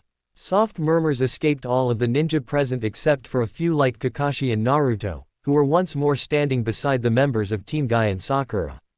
With them were several other members of the Rookie Nine. Kiba, Hinata, and Shino stood close by, and the Ino Shika Cho trio was also present. Both were with their respective Jonin senseis. "What's more," Tsunade continued, raising her voice just slightly, "Iwa has finally encroached on our border as well. They've holed themselves up in a ravine located in a remote region of Hai no Kuni. We've finally gotten a clear estimate on their numbers. It's 3,000 ninja." Naruto sucked in a breath as even more uncertain mutterings sprang from the people around him. Konoha had a grand total of 5,000 ninja within their forces, but that was only if they were willing to include the genin, who made up more than 60% of their ninja force. Becoming a chunin was difficult. It required participating in the chunin exams and being promoted based on one's merits. Becoming a jonin was oftentimes even more difficult. The fact that Iwa had brought so many forces to bear told him one of two things. Either they had far more elite ninja at their disposal than anyone realized, or they were bolstering their ranks with genin. Naruto was not sure which of those he would rather believe. "We do not have the forces to meet both Iwa and Kumo," Tsunade announced. "However, I sent a message last night to Suna and Kiri and received a reply this morning. Both of them have agreed to help us. Suna is going to meet us on the border of Kawa no Kuni, where our forces will combine in order to confront Iwa's army. Because their army is far greater than Kumo's, I plan on sending most of our forces to face off against Iwa. Naruto glanced around at the ninjas surrounding him, wondering which ones would be sent to meet up with Suna. Would he be among them? Part of him thought it would be nice because he'd get to see Temari and Gaara again, but he also wanted to be on the force that confronted Kumo. Of course, his reasons for wanting to confront Kumo were entirely selfish as well. Do we know if Kumo and Iwa have formed an alliance? Asked Kakashi. We do not, Tsunade answered immediately. In fact, judging from their erratic behavior and lack of coordination, we believe that they are not allied with each other. That said, these two forces attacking at the same time is too much to be a mere coincidence. Then you think someone is manipulating these events? Naruto asked. It is entirely possible, and we certainly can't leave it out. Tsunade paused, sighed, and then continued. However, we have no conclusive evidence that this is true either. Naruto frowned as he thought about the situation, and more specifically the lack of information they had. He'd learned how important information was thanks to Jiraiya. They currently knew nothing about the current forces beyond numbers and guesswork. What's more, they only had numbers and nothing else. They didn't know who those forces were comprised of, what they should watch out for, or even what Kumo and Iwa were planning. And if there was a force working in the shadows, then it meant they knew even less. I'll be dividing all of you into 2 divisions, Tsunade announced. Your division will determine where you go. Furthermore, I'll be choosing first and second commanders for each division. First division will be traveling toward Kawa no Kuni to meet up with Suna's forces. Second division will meet up with Kiri's forces at Kifka, the next closest city to Tezuki-K. Maida Guy, you'll be in charge of first division. Neji is your second in command. Leave it to me, Lady Hokage, Guy said, snapping off a salute as he grinned. It was good to see that not even a war could affect the flamboyant man. Even his teeth were still sparkling as he smiled. I'll do my best to serve you, Lady Hokage. Neji bowed at the waist. Tsunade nodded at them before turning to Kakashi. You're going to be in charge of Division 2, Kakashi. Naruto will be your second in command. I understand, Lady Hokage. Kakashi was not reading his book today. Unlike most days, a grim air hung around the silver-haired Jonin. Please leave it to us, Naruto added. Right, Tsunade nodded at them both. Now let's talk about how the divisions are going to be divided. Konoha had 2,000 ninja to use in their forces since they refused to force Genin to fight in a war. 1,500 would make up 1st Division, while the other 500 would create 2nd Division. Of course, this meant they were still outnumbered on both fronts 2-1. However, it was Tsunade's hope that Suna and Kiri's forces would help them even out their ranks. There were only 2 problems that she could see. It's going to take some time for Kiri and Suna to reach us, Tsunade admitted. Suna will probably arrive a day or 2 after we do, and it takes at least a week for someone to travel by boat from Mizu no Kuni to the mainland. That means both of our forces will have to hold out until Suna and Kiri arrive to reinforce us. Given how they were outnumbered, it would normally be prudent to wait for reinforcements before attacking. The problem was that Kumo and Iwa were both already located inside of their nation. If they waited for reinforcements now, there was a strong chance either Kumo, Iwa, or both forces would reach Konoha before their allies arrived. Holding the line was the only thing they could do. As Tsunade continued addressing everyone, informing them of their plan, Naruto noticed something odd about one of the ninja in their ranks. He didn't recognize them. While this didn't mean much since it wasn't like he knew every Konoha ninja by name, this one was acting strangely. He couldn't quite put his finger on it. All he knew was that the hairs on the back of his neck were prickling. After the meeting concluded, Naruto created 2 shadow clones. One was to trail the man. The other was to trail his own shadow clone. In the event his first shadow clone was dispelled, Naruto could use the replacement technique to replace himself with the second shadow clone. It was maybe a bit much for a simple shadowing mission, but it was better to be safe than sorry. That said, he hoped he was just being paranoid. XOX. Because they were traveling as an army, there was a lot they needed to do before heading off. Logistics were important. Since an army moved on its stomach, they needed to pack enough provisions to last for a while, along with munitions and supplies like tents to create a makeshift headquarters and field hospitals. Kakashi was taking care of most of that, but Naruto, as the second in command, also needed to help him. Fortunately, Naruto had shadow clones, and those made multitasking fairly easy. Since there was no telling how long they would be gone, Kakashi was playing it safe and packing enough supplies to last a division of 500 ninja 2 weeks. In the old days, this would have meant packing several carriages worth of food and supplies, but they had entered an age where all of their supplies could be carried via sealing scrolls. Of course, they still had to use a lot of scrolls. Each scroll had a limited amount of space. Generally, a single scroll could carry about 100 items, give or take a few. This was mostly because of the seals used, but it was also because of how seals worked. Sealing and unsealing items required chakra. The more items you wanted to store, the more chakra you had to use, but if you used too much chakra to store something, it would overload the seals and destroy the scroll. There had been some attempts at increasing the storage capacity, but all of them had been met with failure. Kakashi and Naruto didn't work alone. While Naruto delegated a good deal of tasks to his clone, several other ninja were tasked with helping them gather supplies. Using the storehouse near the gate, Naruto and Kakashi gathered all of the scrolls various ninja presented to them. Each person was tasked with gathering different types of supplies, and they marked what they had gathered on the scroll, which allowed him and Kakashi to tally it all up. It was important to know how many of which type of item each scroll was carrying. That way they could evenly distribute them between their forces.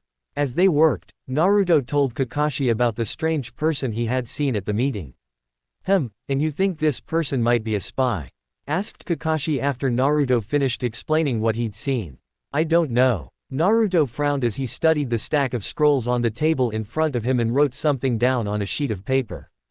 "The problem is I have no conclusive evidence to suggest he is a spy, but something about him felt slightly off, like I was staring at a distorted reflection." "Maybe it was a genjutsu," Kakashi suggested. "Maybe." Naruto didn't believe so since he was sure he'd have recognized a genjutsu. "In either event, I have 2 shadow clones tailing him." The table he and Kakashi stood in front of had several stacks of scrolls. There were 20 stacks, and each stack contained scrolls that evenly divided each of the supplies between them.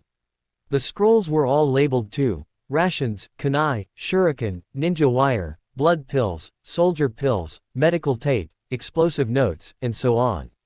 Kakashi's plan was to divide all of these supplies among 20 different people, who would be put in charge of a group consisting of 25 ninja.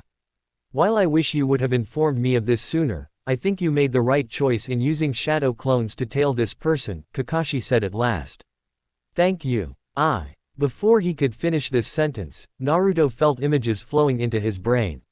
He saw the back of a figure walking down a deserted hallway, entering a small room, and then the image went blank. When Naruto suddenly paused and snapped his head in a specific direction, Kakashi looked up. "What is it?" "My first clone was just dispelled," Naruto mumbled.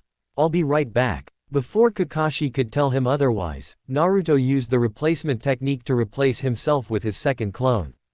The body replacement technique was a jutsu whose chakra usage was proportional to the distance traveled and the size of the object a person is being replaced with.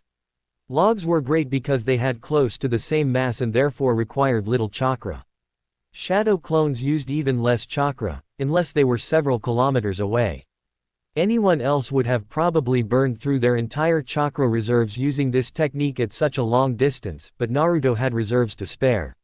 The place where Naruto ended up was a dark hallway with several lateral passages. He didn't know what this place was, exactly, but the entrance was located in one of the more or less abandoned sections of Konoha.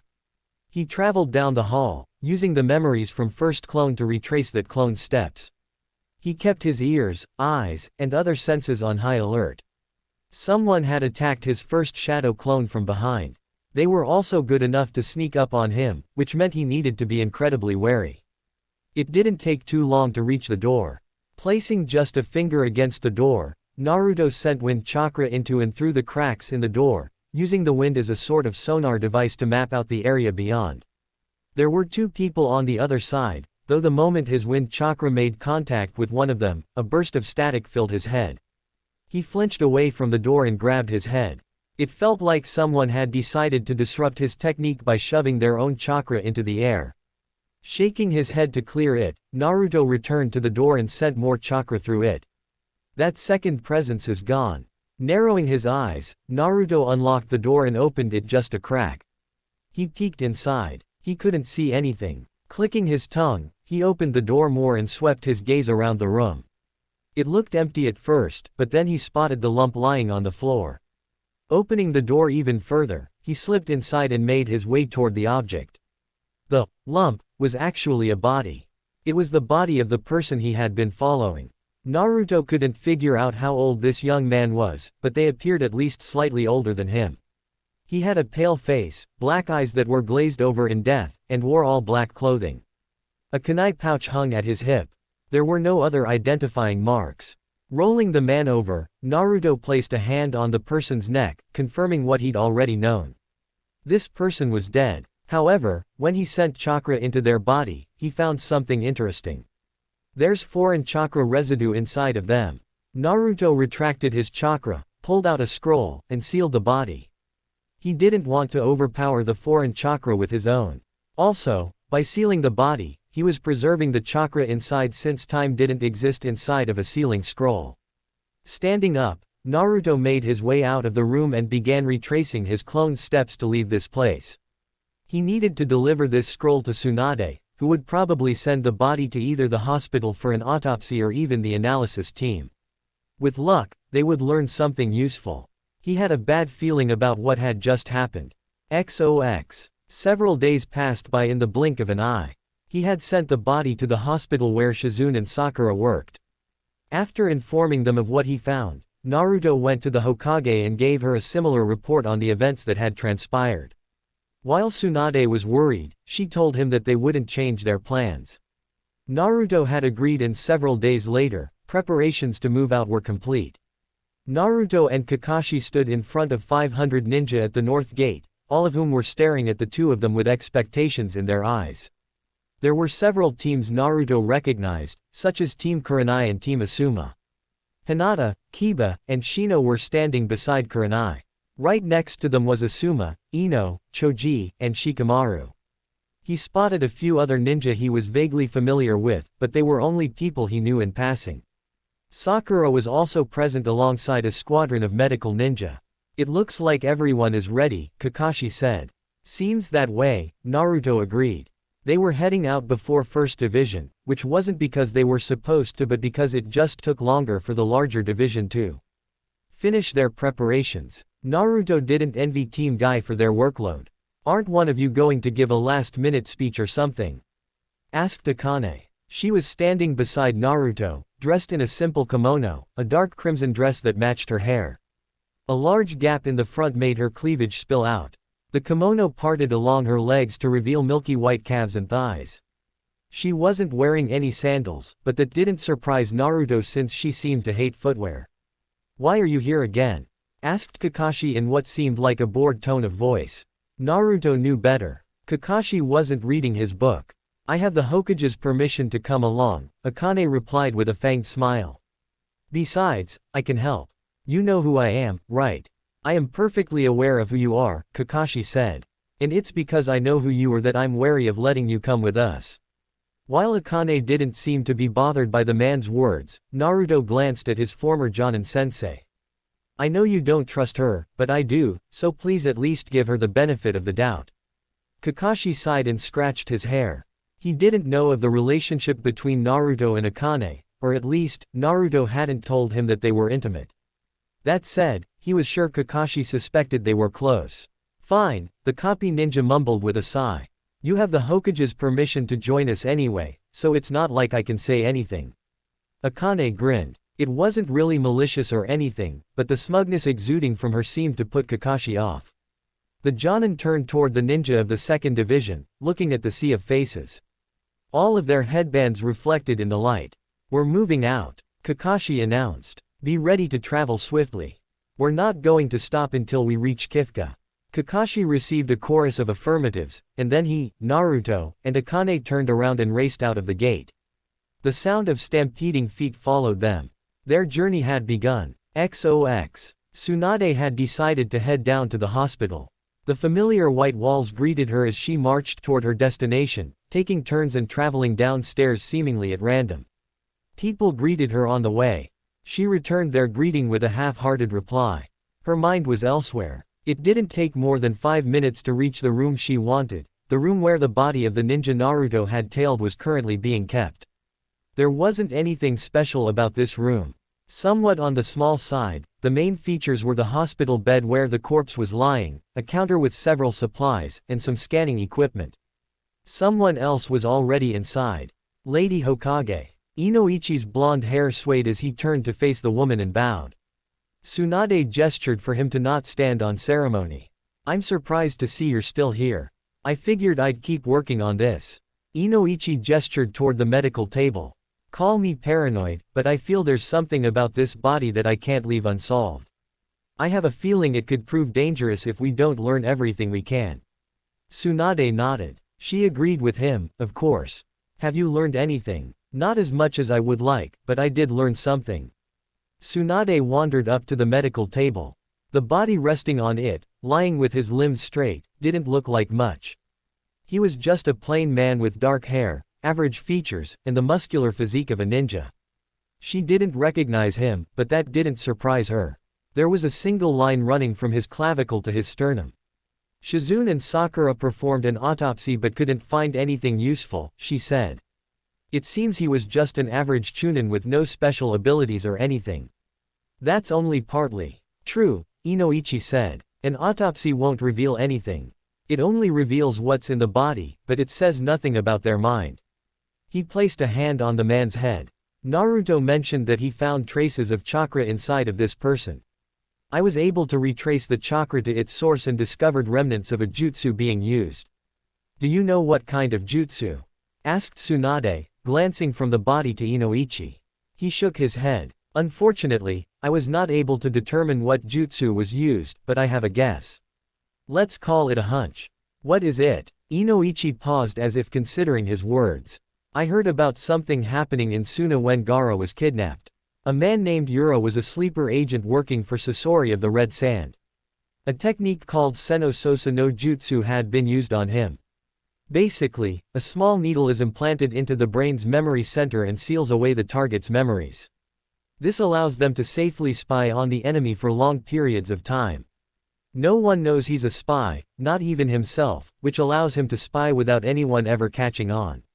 And you think this person had a similar jutsu used on them? Yes. Tsunade bit her thumb as something unsettling caused her stomach to squirm.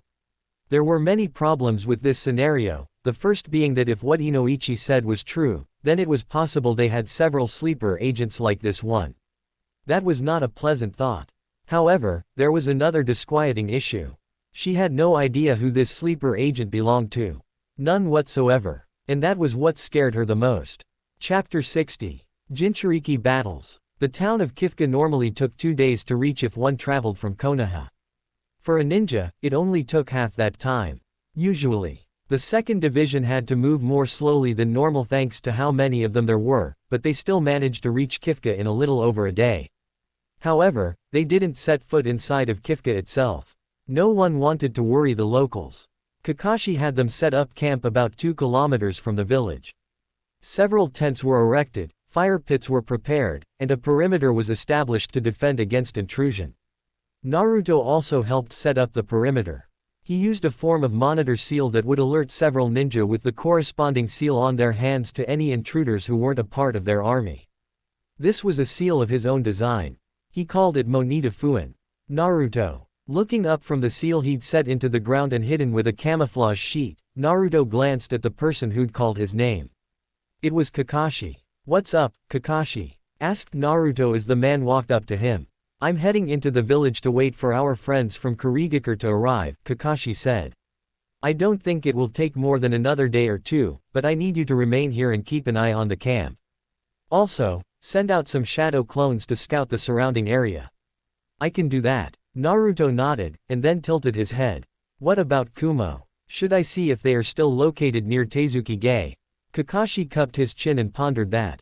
There is a chance they could have moved by now, and we wouldn't know it. If they have moved without our knowledge, then we'll definitely be in trouble. That said, their forces are a lot bigger than ours. It will be difficult for an army of 1,000 to move without being noticed. Unless they decide to split up their forces, Naruto said. That is true. Kakashi sighed. I hadn't considered that. All right. Send out more clones to scout the Kumo army. If you find them, try and keep us updated on their movements as much as possible.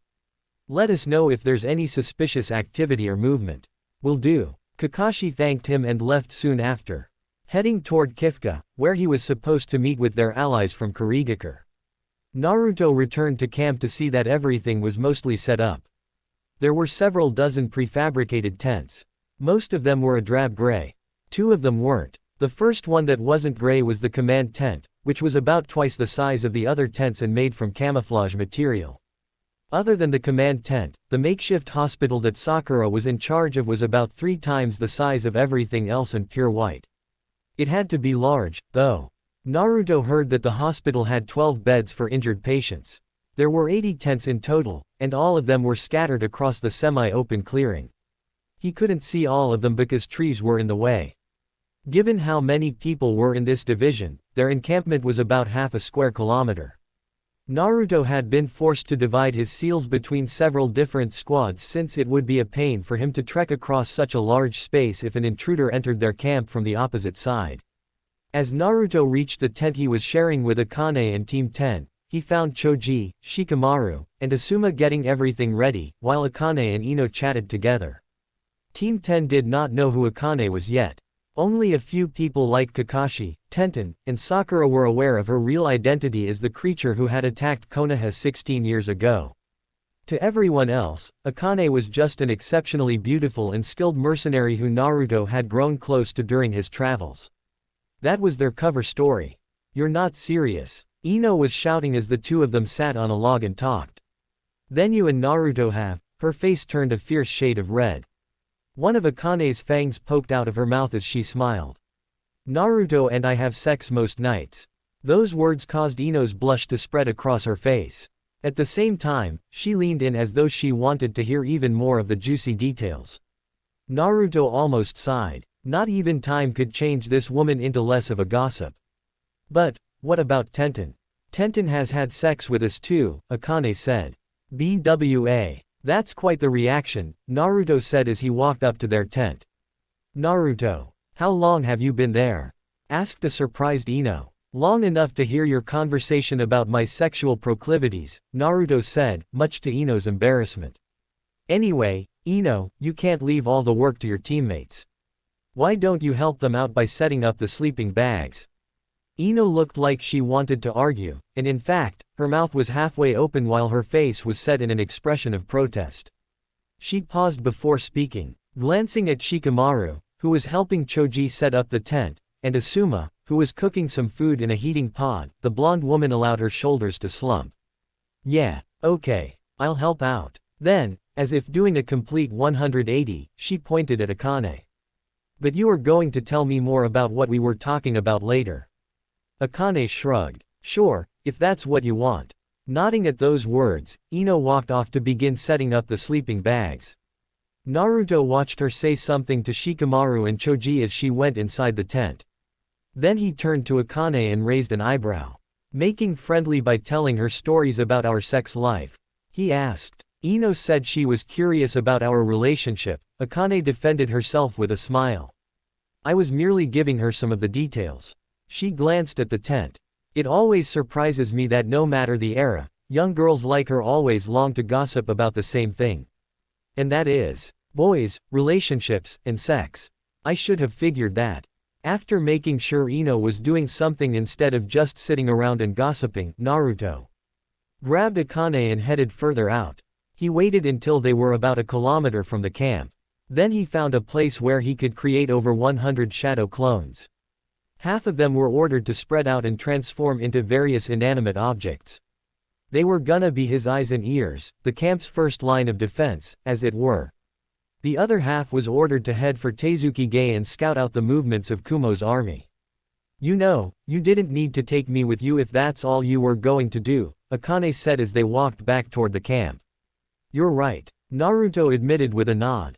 I didn't. However, I figured it would be nice to get away from everyone else for a while. We're not gonna be sleeping alone this time, and I get the feeling we won't have many chances like this for a while. Good point. As they traveled, Naruto had the strangest feeling they were being watched, yet he also knew for a fact that no one was around aside from them. His clones would have alerted him to the presence of anyone in the vicinity. He tried to shrug the feeling off, but the closer they got to camp, the worse the feeling became. Maybe it's one of the Konoha ninja. It didn't feel quite hostile, but he also couldn't shrug it off as belonging to one of his fellow shinobi. In the end, all he could do was remain on alert. XOX. Naruto's clones reached Tezuki-gai in less than half a day. The Kumo army was still present around the city. Fortunately, it didn't appear as though they had harmed any of the civilians. His clones dispelled themselves one by one, allowing Naruto to have a clearer picture of what they were doing. The only thing that seemed off was he couldn't find anyone who looked like their commanding officer. The first sign of trouble came during dinner. Naruto and Akane were sitting around with Asuma, Choji, Ino, and Shikamaru, eating a tasty meal of soup prepared by Choji. They had been quietly conversing amongst each other while looking at the numerous other fires spread across the campsite. During that time, several of Naruto's clones were instantaneously dispelled. It happened so fast that none of the memories sent back to him were able to tell him who or what had dispelled them. Seconds after several of his clones were killed, the seals on his hand began warming up. This let him know that foreign chakra signatures had entered the campsite. Screams soon came from the west barely a second after that. Everyone get ready, Naruto ordered as he stood from the log. Hostile forces have entered the western side of the campsite.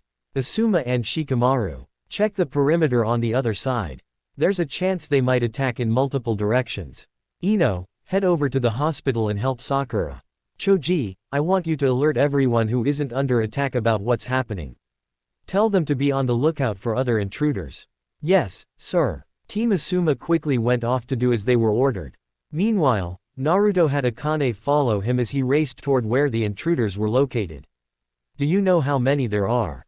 Asked Akane as they ran past several trees. Naruto shook his head. The seal doesn't tell me how many intruders there are. It just alerts me to when a foreign chakra signature enters the field set up by them. Well, that's lame. At least I can know when there's danger. It wasn't hard to figure out where the fighting was, all they had to do was listen to the screams. Naruto and Akane darted past a series of trees and into a small clearing. That was when they arrived at the scene of a shinobi battle. There were over 12 attackers. None of them were bothering to hide their identities as Kumo shinobi. Their headbands were proudly on display, their outfits were the traditional ones of Kumo ninja, and they were using a combination of lightning jutsu and sword techniques to fight against the Konoha ninja. Fortunately, it didn't look like they had the upper hand. The Konoha ninja had responded to this threat as though they had anticipated it. Naruto was glad he'd decided to tie several other ninja to the monitor seals. Let's help them out, Naruto said. I suppose we should, Akane muttered with a reluctant sigh. Naruto recognized several of the Kumo ninja attacking. There was Darui, a Jonin who possessed the powerful Ranten Kekkei Genkei. He also spotted Team Samui fighting against a squad of Konoha ninja some ways off. Help the ones dealing with Samui and her team, Naruto instructed Akane. Try not to kill the Kumo ninja. Capture them, if you can. That's an awfully tall order, but I'll see what I can do, Akane said as she leapt forward and raced across the ground toward where Samui, Omoi, and Karui were battling. Once Akane was engaging Team Samui, Naruto used a quick shunshin to appear directly in front of Darui. The man's eyes widened in surprise. However, he was smart enough to make quick use of the substitution jutsu. The Rasengan Naruto had created in his left hand pulverized a log instead of a person. As wood splinters flew around him, Naruto looked at the injured ninja who'd been battling against Darui. If you're still good to fight, then help your fellow Konoha ninja. If you aren't, head to the hospital. Leave Darui to me. At his orders, the other ninja dispersed, and Naruto turned his gaze from them to Darui, who now stood on a branch several meters above him. It's been a while, hasn't it? Said Naruto. Darui's face was like a combination of a grimace and a smile. Yeah, it has. I haven't seen you since you and Jiraiya arrived in Kumo last year to train with Kurabi. Naruto's expression morphed into a frown. Why is Kumo attacking us? I wish I knew the answer to that myself, Darui muttered as he went through a series of hand seals. All I can say is that our Raikage has ordered us to attack Konoha. Rantan. Reiza Sakasu. A bright halo of chakra spread out from Darui's outstretched hands as the technique activate, encircling his hands before firing off over a dozen beams of lightning that curved toward Naruto. It looked like Darui was attempting to attack him with an overwhelming barrage of firepower. However, Naruto slammed his hands on the ground and channeled wind chakra through his body. Futen. Tatsumaki no Jutsu, wind release, tornado jutsu. A giant tornado formed around Naruto. The powerful beams of mixed water and lightning-based energy slammed into Naruto's tornado shield and dispersed as the winds ripped them apart. While the tornado kept going, obscuring Naruto from Darui's gaze, he created a shadow clone and had it use a substitution jutsu to replace itself with a small leaf a meter above Darui. Darui looked shocked to discover that a clone had appeared above his head, but he quickly cancelled his jutsu, grabbed his cleaver sword, and defended against the Naruto clone's swift kunai attacks. Several loud clangs echoed from the pair as they battled. During that time, Naruto dispelled his technique and leapt at Darui from below. Nicking the clone with a kick to the knee, Darui dispelled it and turned his attention to Naruto. The two engaged in a fierce close-range battle. Darui had begun channeling lightning chakra through his cleaver sword to increase its cutting power. Naruto countered it by channeling wind chakra through his kunai. Since wind was strong against lightning, not only did this negate Darui's advantage, but his kunai began cutting into the cleaver sword, forcing the Kumo Jonin to disengage. Raiden. Kuropansa lightning release, Black Panther. After generating black lightning from his body, which took the form of a panther, Darui manipulated it to attack Naruto, who clicked his tongue and swung out his hand, creating a massive wind sword in the shape of a crescent. His attack normally would have sliced the beast in half, but then Darui enhanced it with another jutsu. Suiten. Mizu Bakufu water release, water blast. The power of the Black Panther suddenly increased exponentially, as did its size. It became so large that it easily towered over Naruto. While his wind blade managed to slice through the jutsu's front leg, it didn't destroy the Black Panther, which swiped at him with a powerful claw. Futen. Judent wind release, bullet. Channeling far more chakra into his technique than normal, Naruto sucked in a lungful of air as he leapt backward to avoid the claw swipe, and then expelled it. What came out was a very small sphere about the size of a fist. It didn't look like much. However, the small bullet tore through the Black Panther's body, dispersing the jutsu, and continued on toward Darui. The man dodged and the bullet struck the tree he'd been standing on. Of course, that was just as bad. A massive explosion of powerful winds caused the entire tree to detonate, and the force of the explosion threw Darui away like he was a ragdoll. The man struck the ground hard, and then disappeared and was replaced with a log.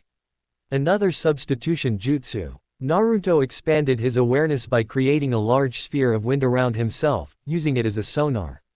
He made it large at first. This allowed him to see more of the battlefield. It looked like the Konoha and Kumo shinobi were more or less evenly matched. Akane had also done exactly as he'd asked. He didn't know how she'd done it, but every member of Team Darui was knocked out and tied up. Good. Now Naruto just had to capture Darui. Maybe then he could get some answers. Darui was trying to sneak up behind Naruto, seemingly unaware that he could see everything thanks to his jutsu. Knowing that a trap was best countered at the last possible second, he allowed the Kumo Jonin to get close and initiating his attack, and then spun around and blocked the downward strike of Darui's cleaver sword with a kunai. His kunai, enhanced with powerful wind chakra, sliced straight through the cleaver sword like wheat before a scythe. Leaping back in shock, Darui tried to gain some distance, but Naruto didn't let him. He pressured the other ninja with a series of swift punches and kicks. While Darui managed to block some of them, a good number of bruises soon formed on his face and probably his body too. Just when it was beginning to look like Naruto would win, something descended from the sky at an incredible speed. Naruto leapt back. The thing slammed into the ground and sliced through the spot where he'd been standing. As he looked at it more closely, he realized it wasn't a thing but a person, a blonde-haired woman with dark eyes and beautiful features. Yugito. Naruto murmured. Yugito ni looked at him, but then quickly looked away. Our surprise attack failed. We're retreating, she said to Darui. Right. This mission was a dull bust. Darui climbed to his feet. Do you really think I'm going to let you get away? Asked Naruto as he readied himself for battle. I do. Yugito nodded. You see, I'm not the only Jinchuriki here. Killer Bee is also here. If you don't let us leave, he'll turn into the Eight Tails and rampage through your camp. Naruto couldn't tell if she was bluffing or not. There was nothing in her voice to suggest a bluff, but he was well aware that the Raikage did not let his little brother leave Kumo very often. In fact, ever since Akatsuki began their operations, Kurabi had been confined to the village. That said, if she wasn't bluffing, then he was curious to know why they hadn't just rampaged from the start, but he assumed it was because they knew he was present. Turning into their Jinchuriki forms would basically mean fighting to the death. Naruto was also a seal master, so they would be the ones at a disadvantage. However, they would cause massive harm to his forces before he could seal their powers away. It was a lose-lose situation for both of them. Knowing that he couldn't afford to attack when there was a possibility that what she said was true, Naruto didn't go after them as they disappeared into the shadows. As if their retreat was the signal, all of the other Kumo Shinobi-san's team Karui also retreated. We've beaten Kumo back, but don't let yourselves grow complacent. Naruto ordered as he began directing their forces. There's a lot of work to be done, so let's get to it. The first order of business was getting an estimate on the number of injured and dead. Konoha had fared fairly well in this battle. They'd only lost one squad of 4, bringing their total forces down to 496. 2 squads had been injured, but their injuries weren't grievous enough to be fatal. Similarly, only a squad of Kumo shinobi had been killed. He didn't know how many had been injured. However, they also had Team Samui in captivity thanks to Akane, so he would have to say they came out better than Kumo had. After getting an estimate on the damage done to their forces, Naruto created a shadow clone to inform Kakashi about what happened. Then he made for the command tent. As he opened the flap and stepped inside, he found Akane standing guard over Samui, Omoi, and Karui. They were awake. None of them looked very pleased. Not only were their wrists and legs bound in such a way that they couldn't move at all, but Naruto had placed chakra restraining seals on them. They wouldn't be able to use chakra at all. Even if they somehow broke free of their bonds, there was no doubt they'd end up captured again. Have they said anything? Asked Naruto. Akane shook her head. Not a word. Kneeling down, Naruto stared at the trio. While Samui looked at him with calm poise, Karui was glaring like she wanted to bite his head off, and Omoi was staring at the ground in silence. After another few seconds of staring, Naruto sat down and crossed his legs. I don't suppose any of you know why Kumo suddenly decided to attack Konoha? He asked. While Karui just glared harder and Omoi barely stirred, Samui shifted her shoulders a bit. Because there were several bands wrapped around her chest and torso, the movement caused her breasts to shift and bulge. Naruto sighed. Do none of you find it strange that your Raikage decided to suddenly attack Konoha out of the blue like this? When none of them said anything, he frowned. If you don't talk to me, then I will just have Ino mind rape you until all of your secrets have been revealed. We have no idea what the Raikage is thinking, Samui finally said. Ever since the Chunin exams you and Yugito participated in, Lord A has been striving to make inroads on our alliance. However, a few months ago he suddenly changed his mind and said we were going to war with Konoha. It does seem strange, but we're shinobi. We follow the orders of our Raikage regardless of what they are. Naruto nodded several times as he listened, but his thoughts were firmly on something else. It sounds to me like the Raikage is being manipulated by someone. There's no way that's possible. Karui snapped. Lord Raikage would never allow anyone to manipulate him. Then how do you explain his sudden change in international policies? Asked Naruto. Karui looked uncertain. Even if she was a hothead, she also understood how out of character it was for the Raikage to suddenly switch from working hard on building a stronger alliance with Konoha to going to war with them. While I understand why you might think Lord A is being manipulated, I must remind you that not only is he surrounded by powerful ninja, he is also our Raikage, Samui spoke in a calm, collected tone. There are very few ninja in this world that are strong enough to fight on even terms with him. I understand what you are getting at, Naruto allowed. However, I think it is precisely because of that confidence you're displaying that my idea has merit. If what you are saying is true, then who would be capable of controlling a cage? Asked Samui. She seemed skeptical. Her expression suggested she didn't believe him at all, though he supposed her confidence came from knowing how strong the raikage was. Either way, he couldn't really blame her. I have a few guesses, but nothing concrete yet. Naruto uncrossed his legs and stood up. However, if any of my hunches are correct, then it spells a lot of trouble for everyone. Naruto left Akane to guard Team Samui and headed for the hospital tent. 4 of the 12 beds had people on them. It looked like most were suffering from electric damage. One of them was being healed by Sakura. Judging from the gash running down his chest, he'd been cut by a sword. Nodding at Sakura, Naruto traveled over to Ino, who was currently relaxing on a chair. She stood up the moment he approached. Naruto, what's up? She asked. I want you to interrogate Team Samui, Naruto ordered. I want you to find out everything you can about Kumo's army, including information about their forces, any special Kekkei Genkai users we need to watch out for, and what their plans are. Use drugs to make their minds more malleable if you have to, but do everything in your power not to damage them either mentally or physically. If what I'm thinking is correct, Kumo may be victims even more than we are. While Ino was clearly confused by his last statement, she told him she'd begin interrogating them later tonight. Naruto said she could have Akane help her.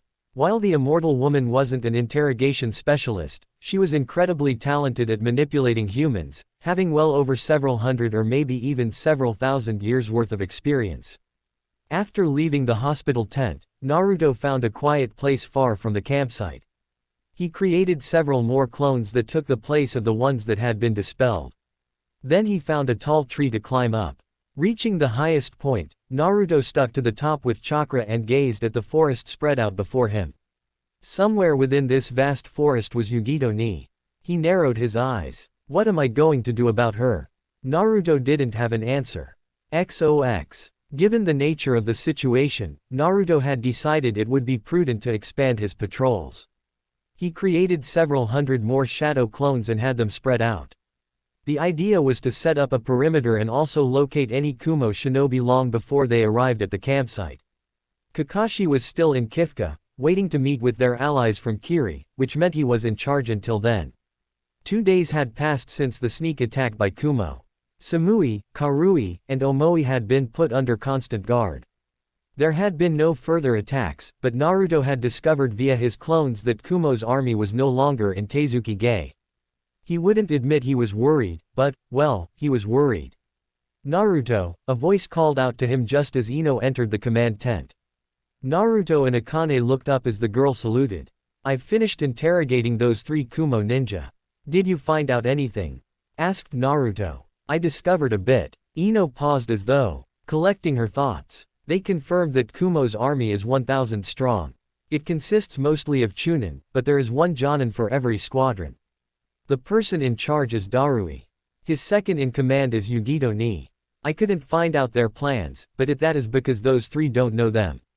I see. Naruto frowned for a moment before asking, and what of Kurabi? Did they know if he's with the army? He isn't. Ino shook her head. Naruto leaned back and sighed. So she bluffed me. Damn it. I should have gone after them. When Ino looked at him uncertainly, he waved her off. Thank you for the report. Get some rest. As Ino left, Naruto rubbed his face. What's the plan now? Asked Akane. Now. Dragging his hands down his face, Naruto eyed the woman sitting beside him. Now we wait. We don't even know where Kumo's army is, so we can't do anything else but wait.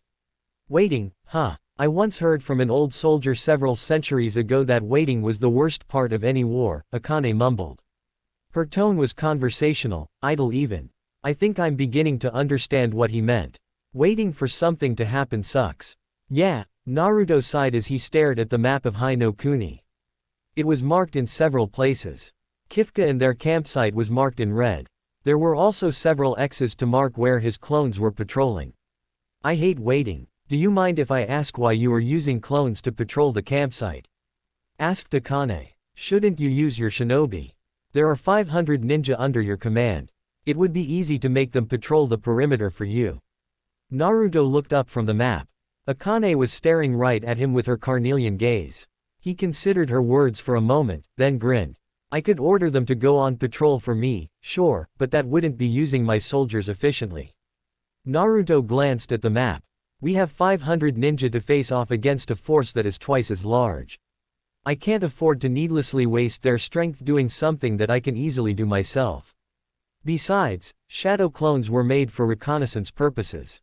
I get all their memories when they dispel or are killed, which means the information is transmitted to me faster, and our forces won't suffer any losses. I suppose that is true, Akane agreed easily enough. Naruto went back to work. He was trying to figure out how far he should set up the perimeter and whether he should focus his forces on one side or not. Given that the Kumo army had been stationed north of her before moving, it was logical to have most of his clones patrol the north, but that could be what Kumo wanted, to lure him into protecting one side and attacking from the other. Then again, he could just be overthinking this.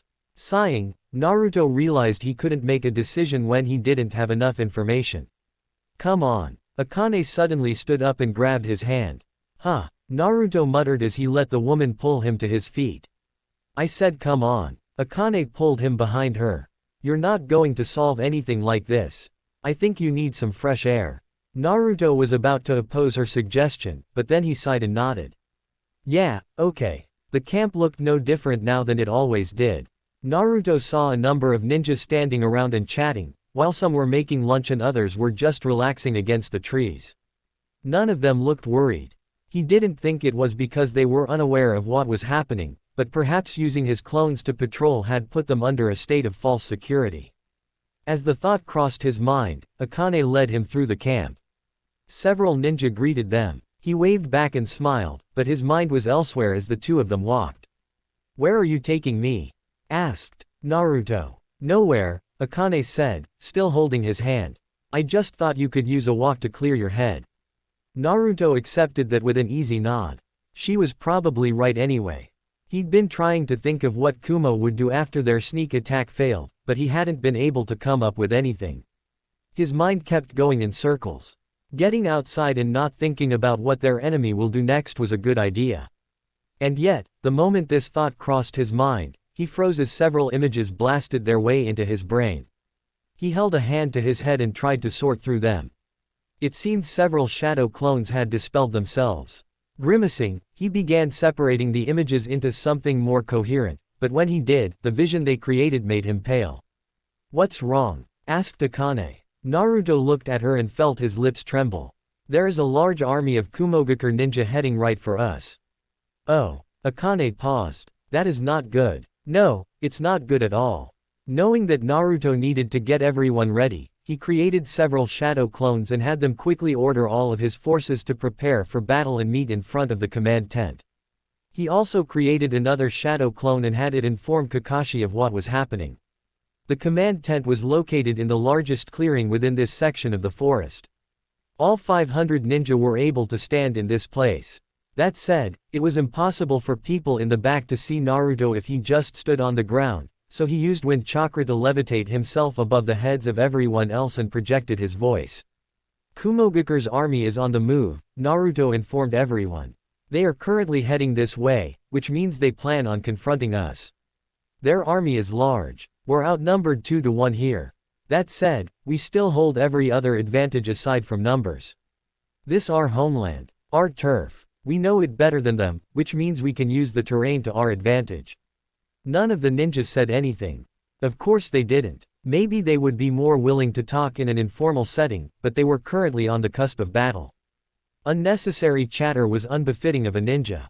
I have a plan to deal with their forces, Naruto said. Our ultimate goal in this fight is not to kill them, but to stop them from killing us. That means we need to be clever. Naruto felt his lips curl into a grin as he began informing the Konoha ninja of his plan. XOX. Yugito ni marched at the head of Kumo's army alongside Darui, the Jonin in command. His expression was grim. Of course, he had a reason to be. Karui, Samui, and Omoi were captured during their failed midnight assault. Thinking on it in hindsight, Yugito should have realized the moment she destroyed those clones that the mission was a failure, but there was little they could do about that now. Hindsight was always 20/20. I don't think I need to remind you, but you and I will have to engage Naruto together if we want to win, Darui said.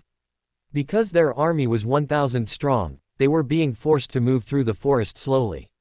That meant what would normally take less than an hour for a small squadron to reach was going to take several. Teizuki Gai and Kifka were about 6 hours apart. I know, Yugito said. You and I are going to engage Naruto in combat. Meanwhile, our army will overwhelm the Konoha forces and destroy them. Once that is done, if we haven't managed to kill Naruto, our army will surround him and unleash a barrage of ninjutsu. Not even he will be able to withstand such an attack. Darui nodded. Of course, should he unleash his Biju, I'll be relying on you. I know. Are you really okay with this? Asked Darui. I know it's too late for us to do anything now. But you are being ordered to kill someone you are close to. Correct me if I'm wrong, but I could have sworn you were in love with Naruto. Yugito did not like the thought of killing Naruto, but she tried not to think about it. This was an order from her Raikage. She was a ninja. She couldn't disobey orders. Of course I dislike the idea, but orders are orders, Yugito said. That's dull. Given that Kumo was a mostly mountainous region, it was hard for Darui to figure out where exactly they were going. All of the trees looked the same. They were fortunate Yugito had so much experience in Hai no Kuni.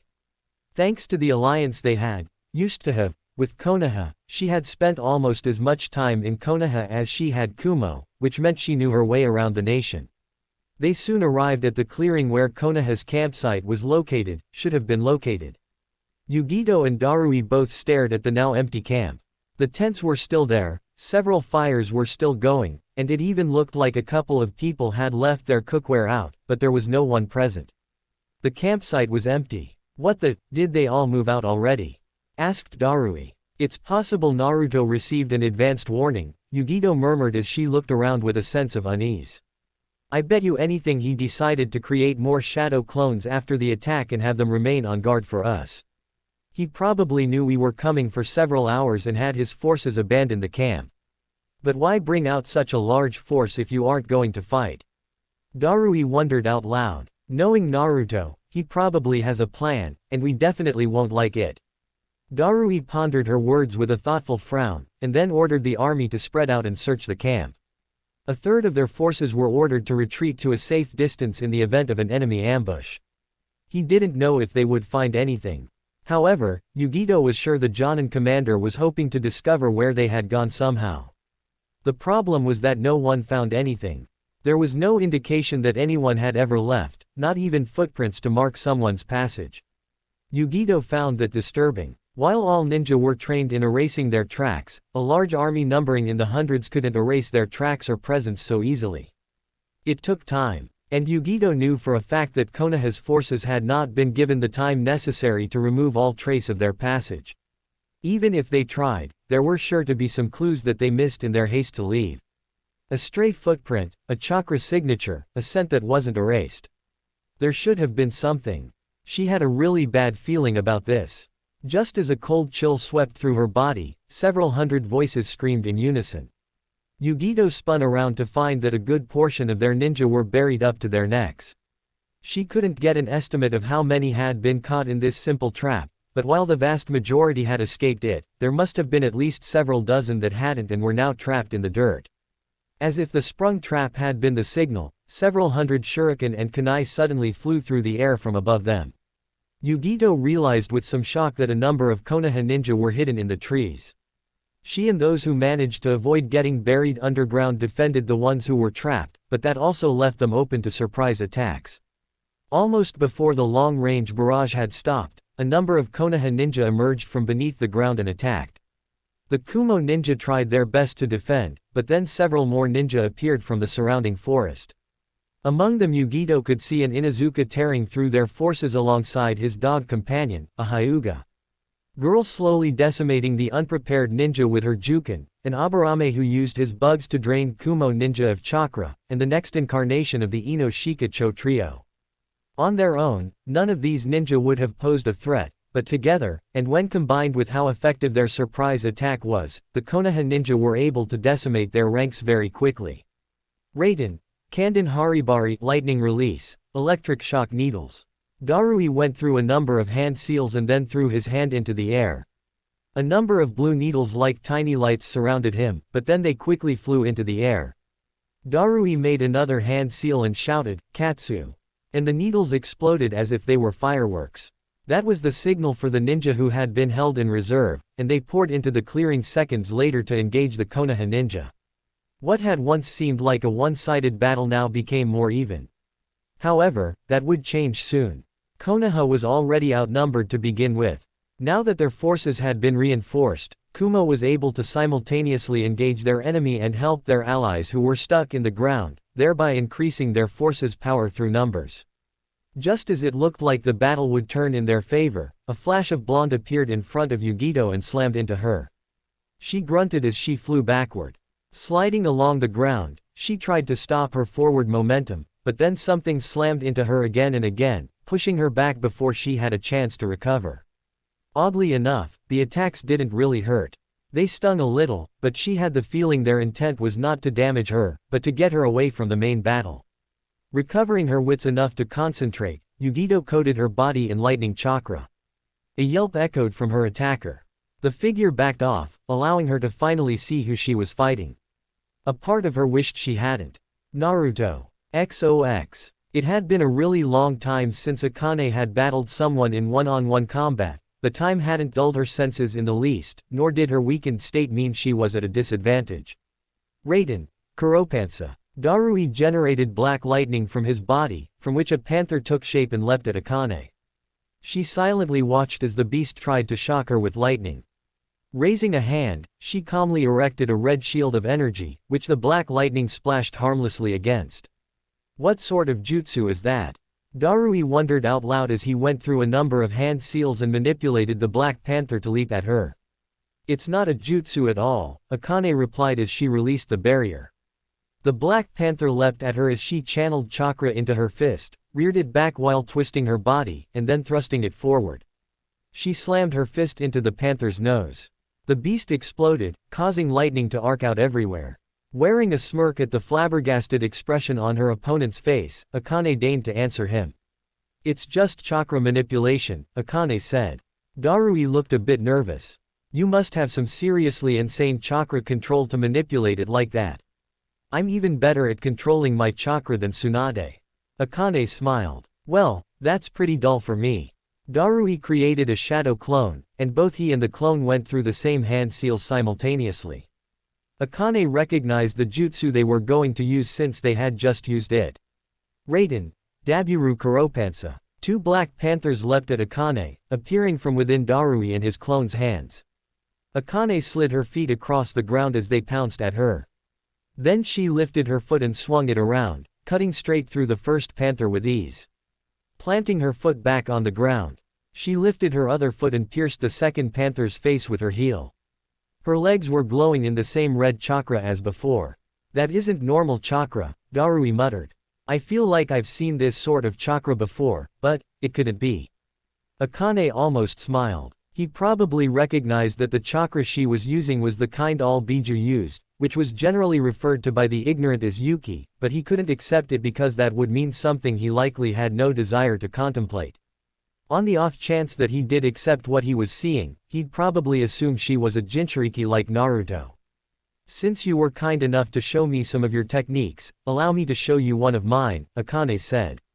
What? Darui only had a moment to contemplate her words before something wrapped around his leg.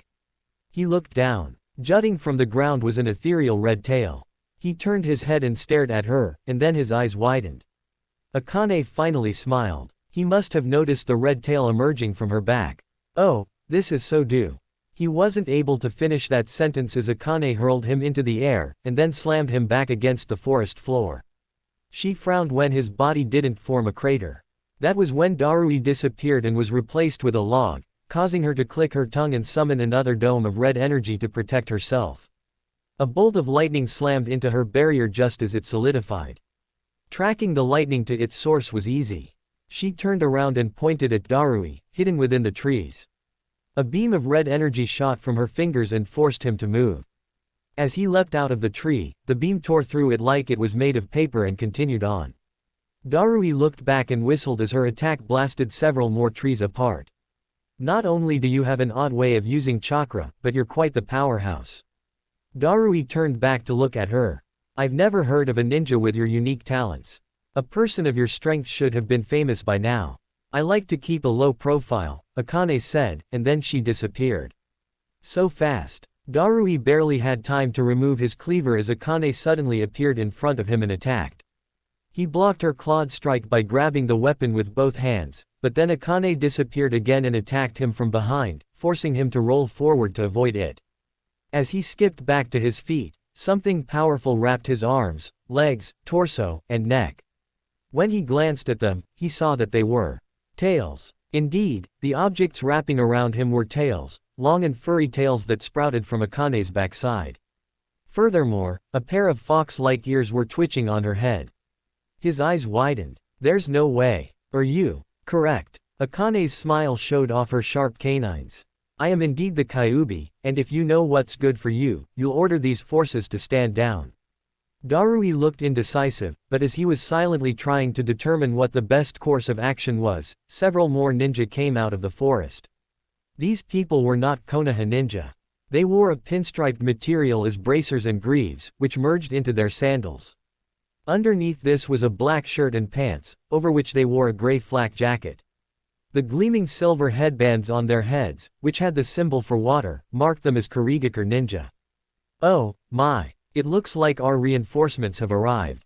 Akane's smile widened. Now you really don't stand a chance.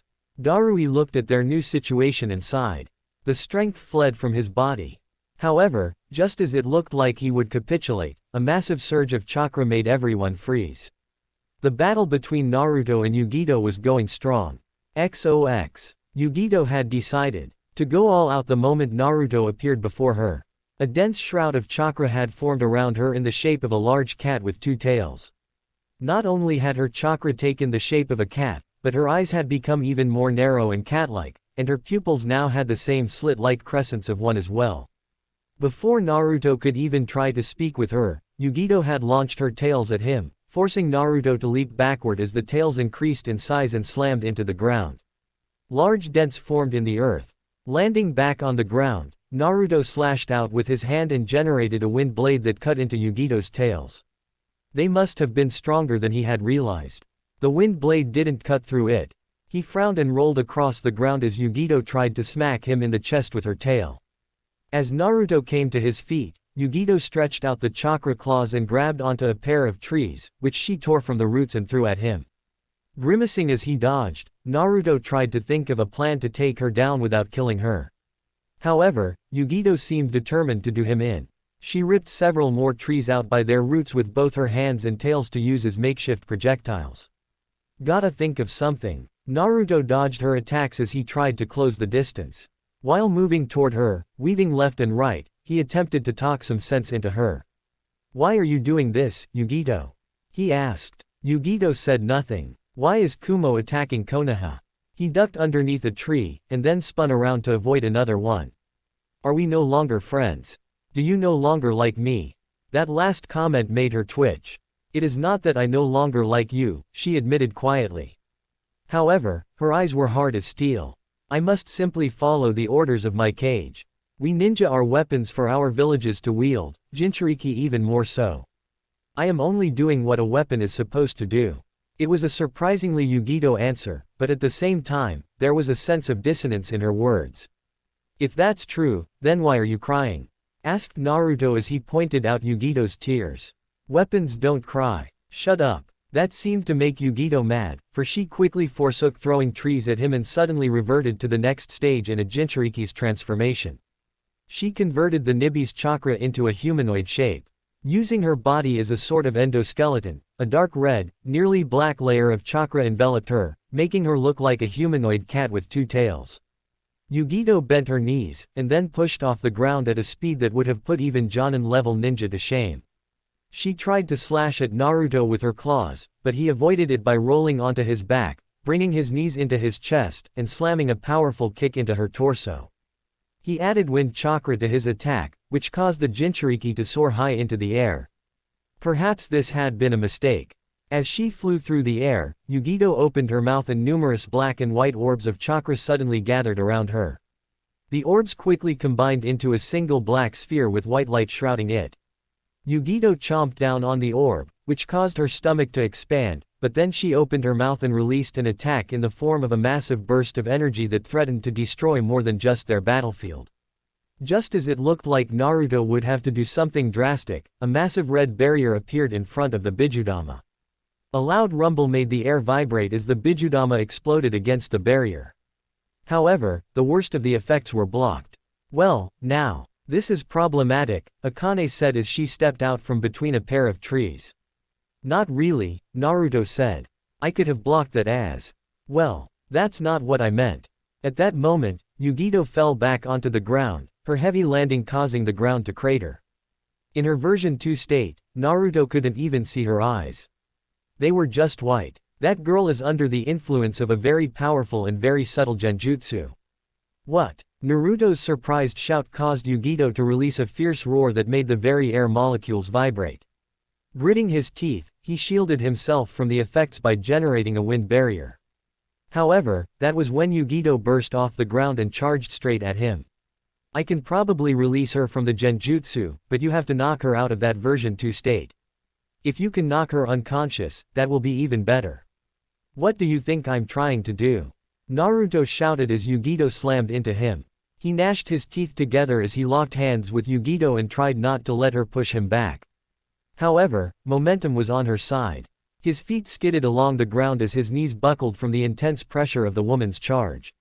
Snap out of it, Yugi. I said, snap out of it. Naruto surged chakra through his body, lifted Yugito into the air, and slammed her into the ground. However, this didn't seem to do any damage. The woman opened her mouth and prepared to fire a Bijudama at point-blank range. I guess I've got no choice. He hadn't used his hybrid form in a while. To be honest, he was a bit afraid to since it looked like Yami became stronger when he used it. What if he activated his hybrid form and Yami came back? He didn't want that. However, in this situation, there wasn't anything he could do. He had no choice. Naruto could feel the change taking place as he activated his hybrid form. His muscles became stronger, his eyesight became better, and he knew that his body was undergoing an intense physical transformation, even though he couldn't see it. With this newfound strength, Naruto slammed Yugito into the ground, disrupting her ability to create a Bijudama. As she struggled to get up, Naruto stomped on her head to keep her down. A crater formed under her. Raising a fist, Naruto channeled as much chakra as he dared into it, and then brought it down on Yugito's lower back. Ha! Ah! Yugito unleashed a monstrous scream.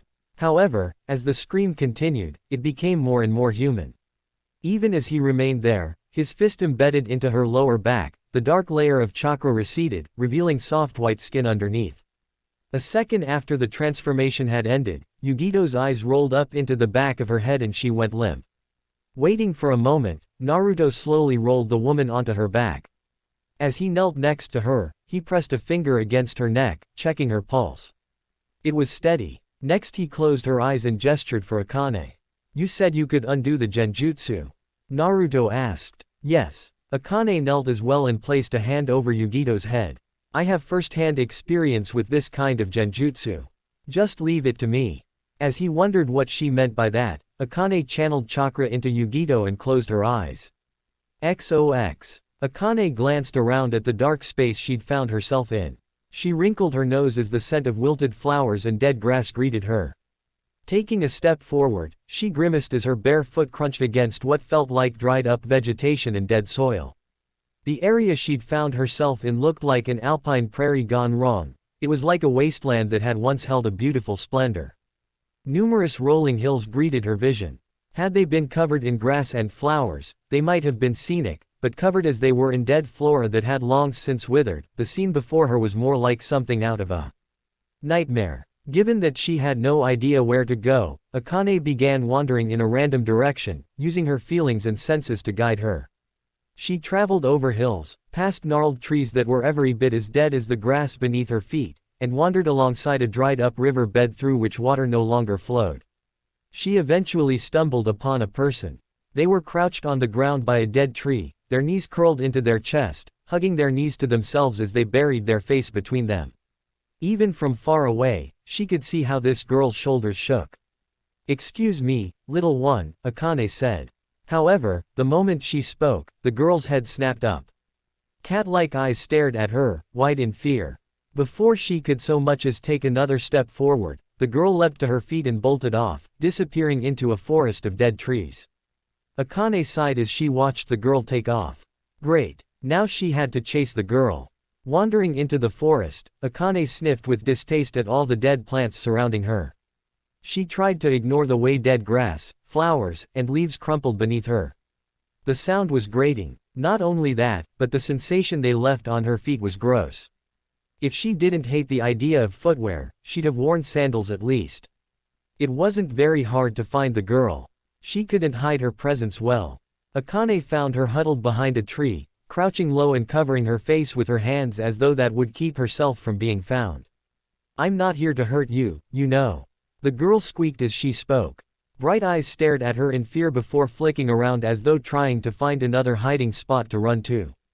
However, now Akane had her trapped against the tree. There was no way she could escape now. Akane wasn't one for gentle smiles, so she didn't bother to give one as she stared into the frightened child's eye. This girl had blonde hair like Yugito, and the same cat-like eyes, but her body was immature. At a guess, she would have put her age at somewhere around 11 or 12 years old. "Is your name Yugito?" asked Akane. Still wide-eyed, Yugito silently nodded. "I see. That's good. I'm here to help you." While Yugito tilted her head as though she didn't understand, Akane subtly frowned. "It looks like you're only a small piece of Yugito ni, perhaps her youth or maybe part of a memory from a long time ago. I wonder where the rest of you is." As if her words had jolted the young Yugito, the girl stood to her feet and grabbed Akane's arm. She tugged on it. "Are you telling me you know where the rest of you is?" Yugito didn't say anything. She nodded and tugged harder. Deciding there was no harm in following this girl, Akane stood up and let the young Yugito drag her through the forest. Now that she had a more clear understanding of the person pulling her, she also understood more about this place and why it looked like this. This is inside of the seal, but thanks to the genjutsu affecting Yugito and Nibi, it's become rather desolate. Akane hummed as she wandered past a tree whose dead bark was flaking and chipped. Without Nibi and Yugito to maintain the seal together, this place is falling apart. It could also be a good indication of her mental state. The young Yugito looked confused. She was definitely the immature side of Yugito, which had never grown up. Akane doubted this child understood what she was talking about. "Well, let's not worry about that and find the rest of you." Yugito nodded emphatically as she led Akane further into the forest. It didn't take long before they reached the mouth of a large cage, which Akane could tell even at a glance was bad news. The cave was dark. There also seemed to be an ominous presence hanging in the air. "Yugito is in here?" asked Akane. The young Yugito nodded. Left with little choice but to travel inside, Akane and young Yugito stepped into the cave and were soon wandering through it. Water dripped from the ceiling. It echoed all around them as they walked. The damp air made Akane feel oily as moisture clung to her skin and clothing. Dang it. Had this been her seal, she could have changed this so she didn't feel the humid moisture. It was even worse because this cave was so cold. Akane let young Yugito lead her as they traveled through the rounded passages of the cave. She had noticed it already, but this cave had a slight decline. They were traveling down. Would they find Yugito and Nibi at the end of this? The area up ahead began glowing. Yugito pressed herself against Akane as though afraid. She frowned at the girl, but then she looked at the glow and realized they were coming to the end. A fairly massive, cavernous space spread out before them as they reached the end of the tunnel, stretching out for several dozen meters at least. There were several crystals located throughout the cave that dimly glowed. In the center of this cave was Yugito and Nibi. They looked like they had seen better days. Yugito was suspended in the air by a series of chains, which wrapped around her like a psychopath's idea of bondage. The chains held her arms above her head, bound her breasts, wrapped around her legs, and even went between her thighs. While her eyes were open, they were also dim. The lights were on but nobody was home. Nibi was in even worse shape. Her fur had grown bristly and tough. Bright yellow eyes glared at anything and everything as she hissed, a feral sound that caused young Yugito to hide behind Akane in fright. The giant, two-tailed cat prowled around Yugito like a guard dog. I see, Akane murmured. The genjutsu has locked away Yugito's mind, which has made Nibi revert back to her normal behavior before she was sealed. What to do? What to do? I suppose I will just have to defeat her before undoing the genjutsu. She pushed young Yugito off her. You stay here while I rescue those two. Akane didn't wait to see how young Yugito responded. She stepped into the cave proper, alerting Nibi to her presence. The giant cat hissed at her as it crouched low, though describing it like that was something of a misnomer. Since the Nibi was so huge, crouching low was impossible from a human standpoint, but the massive cat was definitely getting ready to pounce on her. Do you really think you can defeat me? Asked Akane as she strolled forward without a care in the world. If that's the case, then come over and show me what you can do. Akane wasn't really a fighter. Of course she had overwhelming amounts of power as the Kyuubi, but she preferred not to fight because fighting was barbaric and something stupid humans did. She took greater pride in her ability to manipulate the emotions and thoughts of others. That said, it wasn't like she couldn't fight. As the Nibi leapt at her with a vicious and feral growl, Akane held out her hands and channeled her chakra. Power crackled between her hands as a small red orb appeared. It didn't look like much, but then she tossed it at Nibi, striking the giant cat right in the face. The orb exploded with enough power to throw the cat backward. Even Akane found her feet skidding across the cavern floor as the force of the detonation pushed her back. Nibi landed on the ground with a loud crash. It didn't stay down for long. With a hissing sound, it stood up and opened its mouth, getting ready to unleash a Bijudama. Oh, no you don't. Mimicking what she'd seen Naruto do thousands of times, Akane channeled chakra into her feet and exploded forward. It was almost like she had teleported. 1 second she was several meters from her foe, and the next she was directly underneath Nibi, punching the cat with a powerful uppercut that caused its jaw to snap shut. Crouching down, Akane sent all 9 of her tails toward Nibi, wrapping one around her muzzle, one around her neck, one around her body, another around her 2 tails, and then binding up her legs with the rest. Nibi fell to the floor with a powerful thud that shook the cavern. It struggled to break free from Akane's bondage, but her tails were more powerful than they looked. Akane then channeled chakra through her tails and created powerful bindings that remained even after she retracted them. Nibi struggled some more, but there'd be no escaping from that, at least for a little while. Now then, with that nuisance taken care of, Akane wandered up to the still-bound Yugito, stopping in front of the woman and studying her closely. It didn't look like Yugito was aware of her presence at all. She waved a hand in front of the woman's face, but she got no response. Not even poking her cheek gave her a response. Frowning, Akane cupped Yugito's left boob and gave it several firm squeezes, but still there was nothing. The woman didn't even so much as twitch. This genjutsu is exceedingly powerful, she muttered. It reminds me eerily of the genjutsu that had been used to control me and make me attack Konoha. Does that mean the person who cast it is the same one who got me? Akane didn't know, and she couldn't remember how the genjutsu that had forced her to attack Konoha worked, so she had no conclusive evidence pointing toward the person who attacked her and the one who attacked Yugito as being the same person. All she had was a hunch. Something tugged on her sleeve. She glanced down at the young Yugito, who stared up at her with an imploring gaze. Yes, yes, do not worry. I will break the genjutsu now. Releasing a soft sigh, Akane grabbed the chains and unleashed a strong surge of destructive chakra through her hands. The chains became a burning red before, like glass being shattered by a strong punch, the chains broke apart and faded away. Yugito fell forward without anything holding her. Akane grunted as the Jinchuriki's face landed on her chest, but she wrapped her arms around the girl and gently lowered her to the floor. I believe it is time I left this place, Akane said as her body started to fade. As she disappeared, the little girl waved goodbye with a bright smile on her face. Thank you, miss. Feeling her own lips curl into an involuntary smile, Akane waved as she faded from view. XOX. The command tent had never been this crowded before. Naruto had removed the table so all of them could stand together.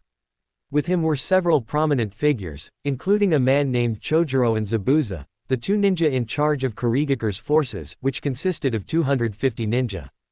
There was also Kakashi and Akane, along with Darui, who was currently bound in chains as he stood between him and Akane. "What's going to happen now?" asked Darui. "My ninja and I have surrendered. Do you plan on keeping us as prisoners of war, or killing us?" "I personally vote for killing you," Zabuza said, and even though his face was covered in bandages, Naruto could see the bloodthirsty leer in his eyes. "We don't plan on killing you or your ninja right now," Kakashi said. "Naruto here believes someone manipulated you guys into attacking Konoha." "Manipulating us?" Darui frowned. "That isn't impossible. You think someone could be manipulating the Raikage?" asked Naruto. Darui sighed but nodded. "Something seemed off about the Raikage when he told us we were going to war with Konoha. It wasn't just the order itself that was strange. While there was no outward change in how Lord A acted, I know how much the alliance with Konoha meant to him. That genjutsu on Yugito is also a strong indicator that someone is pushing events behind the scenes," Akane added. "It is very similar to the one that was cast on me and made me attack Konoha." At these words, everyone turned to look at the redhead. Akane was still wearing her usual clothes and refused to wear shoes. Her ears and tails were currently hidden under a genjutsu like usual. "Who are you again?" asked Zabuza. "Someone who has a lot more power and experience than you," Akane replied with a smile. "Tch." Zabuza's left hand twitched as if longing to pull his sword from his back, but he resisted and eventually settled down. "Sounds like you picked up a rather troublesome woman, brat." Naruto shrugged. "I like my women troublesome." Zabuza snorted. "I'll bet. The only concern I have is that I can't figure out who would be able to manipulate Lord A like this," Darui said, getting their conversation back on track. "It can't be one of our ninja, but if it isn't, then it means our security is incredibly faulty. There's also the fact that Lord A is the strongest shinobi in our village. I can't imagine someone being able to manipulate him." "You should," Zabuza said. "Our last Mizukage was being controlled by someone from the shadows. Even now, we don't know who, but whoever it was, they were able to cast a powerful genjutsu over Yagura. While we have no clear evidence, we have a strong reason to suspect whoever had done it was an Uchiha." "Was Yagura a Jinchuriki?" asked Akane. Zabuza glanced at her, and then nodded. "He was. Then an Uchiha could very easily have manipulated him if they had the Mangekyo Sharingan." Akane wrinkled her nose as though smelling something distasteful. "There was a man long ago named Madara who was able to manipulate even the Kyuubi, forcing her under his yoke and making her attack the first Hokage. I would not be surprised if the person who made me attack Konoha was also an Uchiha." As she spoke, Akane's hands had clenched themselves into fists. She bit her lip, blood welling up and dripping down her chin as her strong emotions boiled over. An intense aura enveloped her.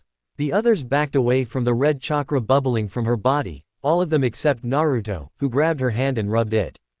Akane took several deep breaths and calmed down. "Are you?" Zabuza muttered, but Kakashi cut him off.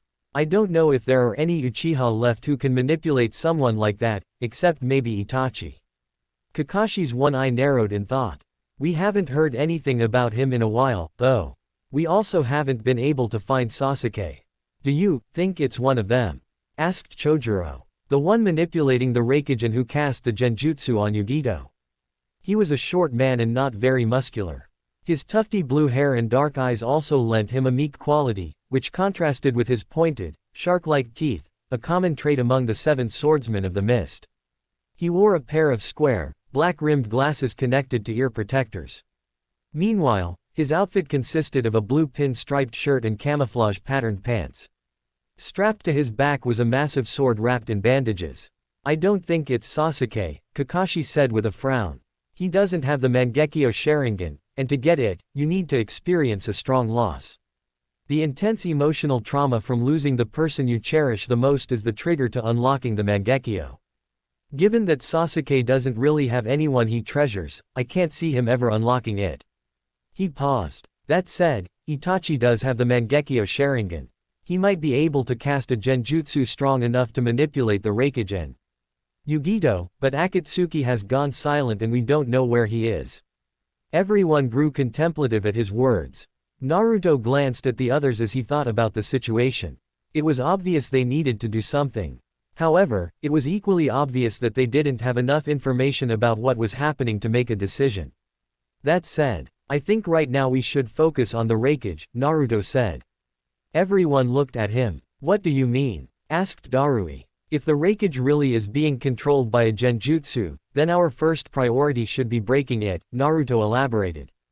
If we do that, then whoever was manipulating him should reveal themselves once they realize their plan has failed.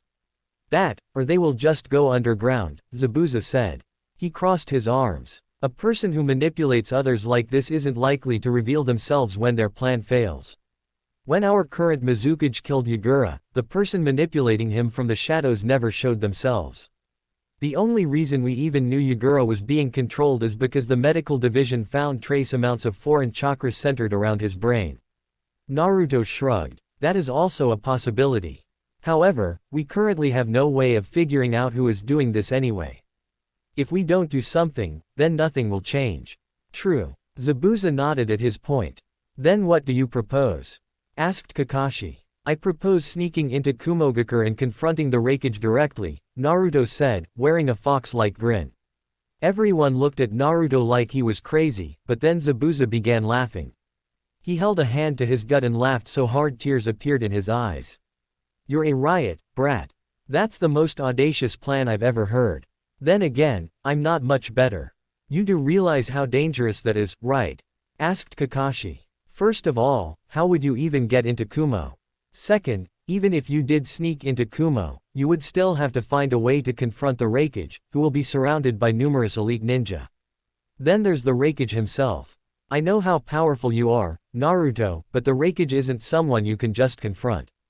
Nodding as he listened to Kakashi, Naruto waited until the man was finished to speak. Those are all valid points. I won't deny any of them. On my own, I'm probably not strong enough to confront the Raikage and all of his ninja. That's why I won't be going alone. I'll sneak a team of us inside, and we'll confront him together. Kakashi still looked skeptical. Naruto didn't blame him. In fact, most of the people in the room looked like they couldn't figure out what he was planning. The only one who didn't look like he'd gone off the deep end was Akane, whose eyes shone with a knowing light. She probably knew what his plan was. Okay, Zabuza began in a voice that was skeptical but humoring at the same time.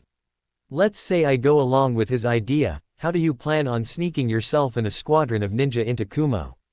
Sneaking a squadron in will be easy. Naruto reached into his ninja pouch and pulled out a scroll. This is a summoning scroll. It's very simple to use. We connect the seal in this scroll to a summoning seal that I made based off the Kuchio's no jutsu. It will automatically summon whoever is standing in the summoning seal, and it can summon up to 6 people at any given time. Everyone stared at the scroll that Naruto was holding like they couldn't believe what they were hearing, but it wasn't like this was a complicated technique. There were plenty of summoning and space-time ninjutsu that could accomplish the same thing. Of course, space-time ninjutsu were, in and of themselves, rather complicated jutsu. The summoning jutsu was also something that only a few people in the world understood. Okay. That tells us how you plan on sneaking everyone else in, but who is going to take the scroll into Kumo and summon everyone? Kakashi asked as he crossed his arms. It looked like he was willing to go along with this plan. Naruto tilted his head. Isn't that obvious? Raising a hand, Naruto pointed at Darui, who suddenly wore an expression Naruto would have expected from a person staring down a fire dragon jutsu. Darui is going to do it. XOX. It was later at night and the details for the coming operation to infiltrate Kumo had been worked out. Naruto relieved the 2 guards entered the extra tent that had been prepared for Yugito. They had originally put her in the hospital, but since she wasn't injured and just unconscious, they decided to move her into another tent. Yugito was still unconscious when he entered. She'd been that way since Akane had undone the genjutsu on her. According to the ancient being, the genjutsu had been so powerful that the backlash to being broken had forced her mind to shut down. Sitting before the sleeping bag that Yugito was resting on, Naruto stared at the woman's face and wondered how long it would take for her to wake up. Akane hadn't been able to give him an estimated time. According to her, it depended on Yugito's own mental dexterity and strength. As he sat there, Naruto allowed his mind to wander. He thought about the upcoming mission. Darui had agreed to it, though not everyone trusted him. They'd been forced to modify the plan a bit to accommodate for that lack of trust, but Naruto couldn't say he was dissatisfied with the end result. The only real issue was whether or not the Raikage really was being manipulated. If he was, then that was good, but if he wasn't, well, Naruto didn't want to think about what would happen should that be the case. Naruto looked down as Yugito's eyes slowly fluttered open, blinking several times as they tried to focus on something. Finally awake, Neko-chan?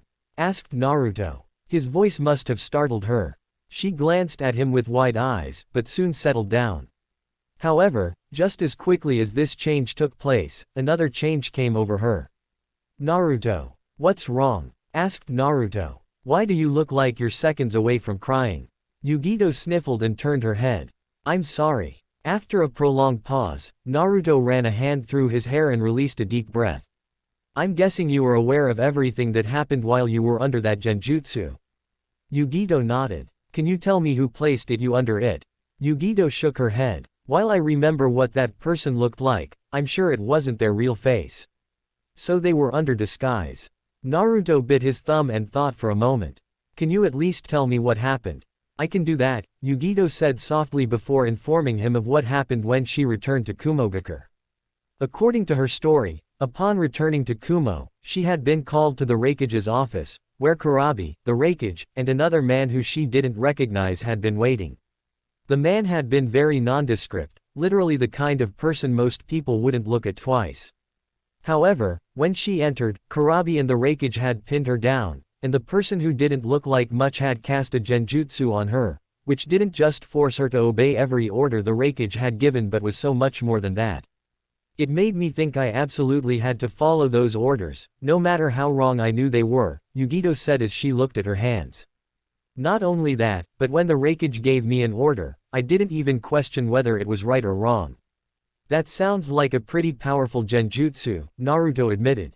Was there anything else about it that you remember? Yes. Yugito nodded. There is one important thing that I remember. The person who had cast the genjutsu had a dojutsu I had never seen before. It was red like the Sharingan, but there was a pattern inside of his eyes instead of the typical tomo. It looked like a star pattern with a three-sided shuriken inside. It was very odd. Naruto didn't know much about dojutsu outside of the Sharingan and Byakugan, and he didn't know much about those Kekkei Genkei either. Was this a new dojutsu, or was it a variation of the Sharingan? Maybe it was that Mangekyo Sharingan that Akane and Kakashi had been talking about. I'll tell Kakashi about it and see what he says, Naruto said. Okay, Yugito said softly. Naruto sighed as the woman looked at the hands in her lap. Reaching out, he flicked her forehead. Ouch. Stop moping, Naruto ordered. Yugito rubbed the mark on her head and looked at him. But I don't want to hear it. Naruto cut her off. We've finally met again after a long time apart. This is supposed to be the happy reunion where you smile, tell me how much you missed me, and then I make passionate love to you. Yugito gave him a wan smile. You never let yourself get depressed over anything, do you? She asked before pausing. Her face quickly morphed into something resembling shock. Wait, did you just say something about passionate love making? I did. Naruto nodded. It had been my plan for about a year now to seduce you the moment I got home from training with Jiraiya. Is that so? Yugito looked down at her hands, but now instead of appearing depressed, there was a massive blush staining her cheeks. Naruto leaned over to look at her, but when she turned her head to avoid making eye contact, he leaned back. Do you not want me to? He asked. It isn't that I don't want you to, Yugito admitted. It's just embarrassing. So I should seduce you? Naruto asked. Yugito squirmed a bit as she continued to avoid looking directly at him, though she was glancing at him from the corner of her eye. I wouldn't mind it if you did. That's good. It would have seriously sucked if I couldn't do this. Since she had given her permission, more or less, Naruto placed a hand on her cheek and tilted her face so she was forced to look at him. Then he kissed her. There was no subtlety to his kiss. He leaned down and pressed his mouth to hers, enjoying the way they felt regardless of how chapped her lips were. Hrrnnnnn. Yugito eventually kissed back after the initial shock had worn off. However, Naruto pulled back. She looked at him, unsure, but he just smiled. Do you mind if I take things further? He asked. Yugito stared at him for a long moment, and then slowly nodded. Good. Naruto went back to kissing her, but this time, he probed the entrance of her mouth with his tongue.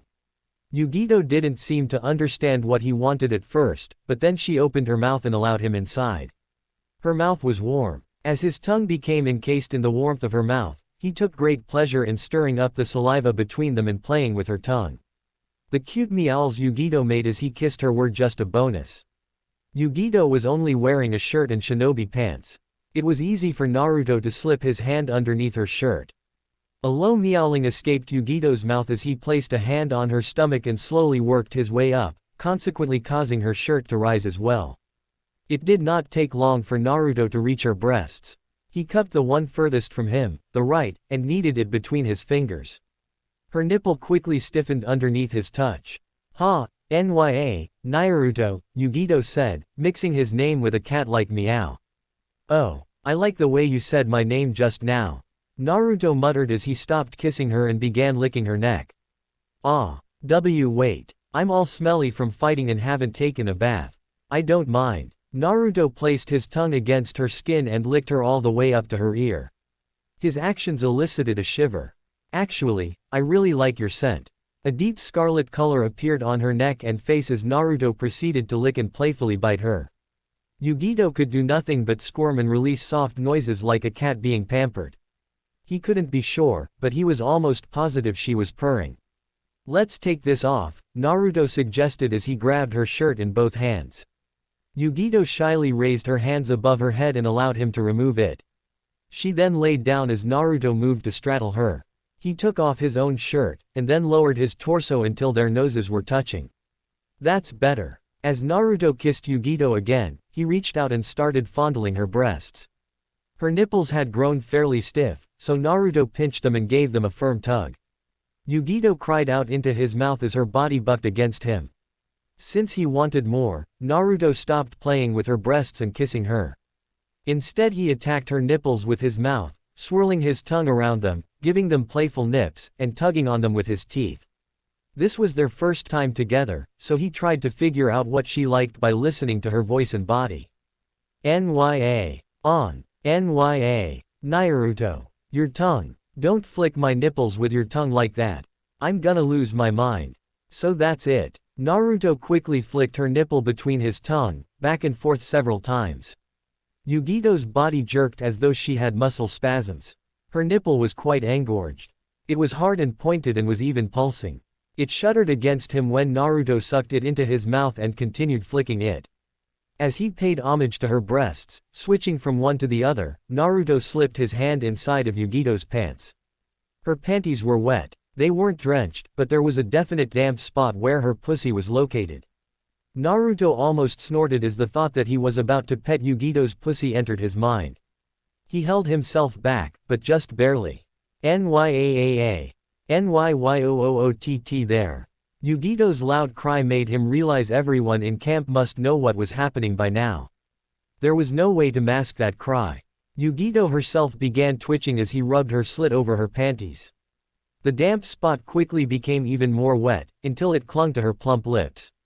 You know, I've always wondered what you tasted like, Naruto said as he stopped playing with her nipples and moved back.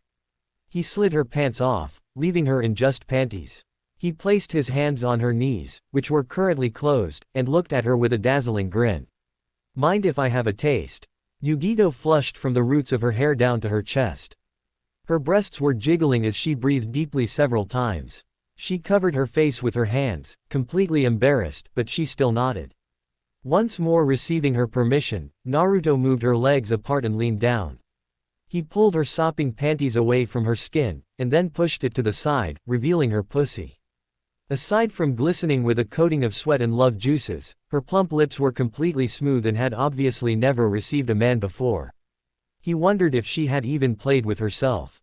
Itadakimasu. Naruto said. Don't you itadakimasu me, you, Nya. Nya.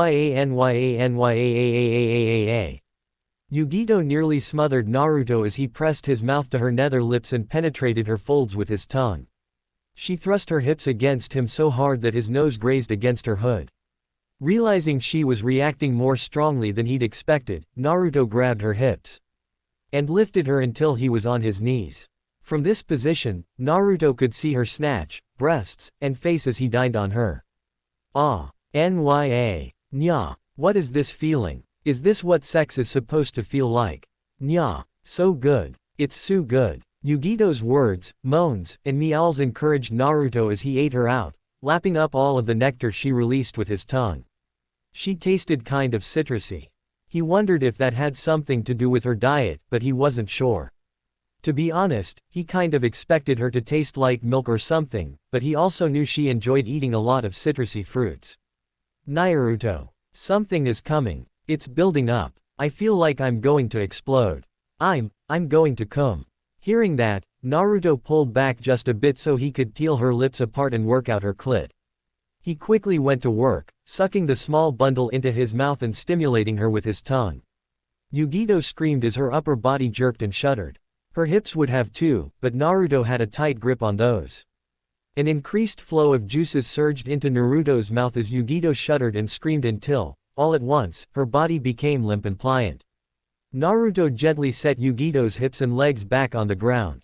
He took a moment to lean back and admire the young woman as she basked in what he was guessing had been her first orgasm.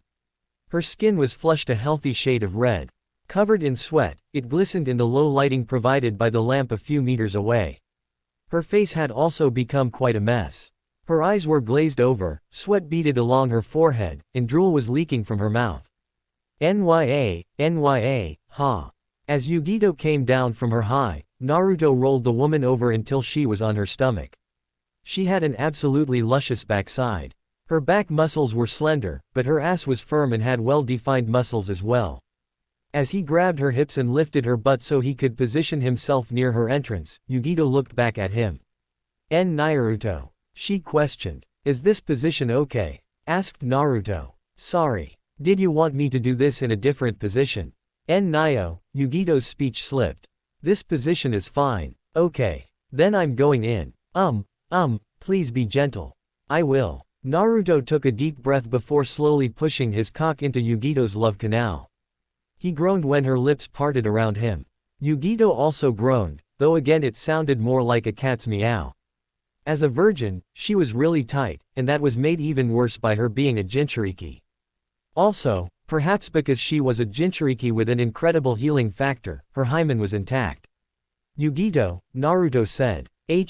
Asked Yugito. This is probably gonna hurt. I know. Naruto retracted his dick just a little, waited for several seconds, and then pushed himself back in. He broke through her hymen quickly. However, Yugito cried out in pain as a result. A frown crossed his face as tears leaked from Yugito's eyes.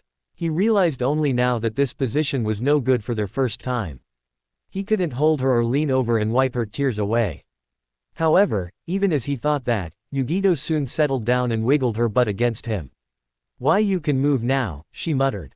Oh, right. Then here we go. Keeping a firm grip on her hips, Naruto began thrusting into her at a slow pace, though he increased his speed when Yugito asked him to.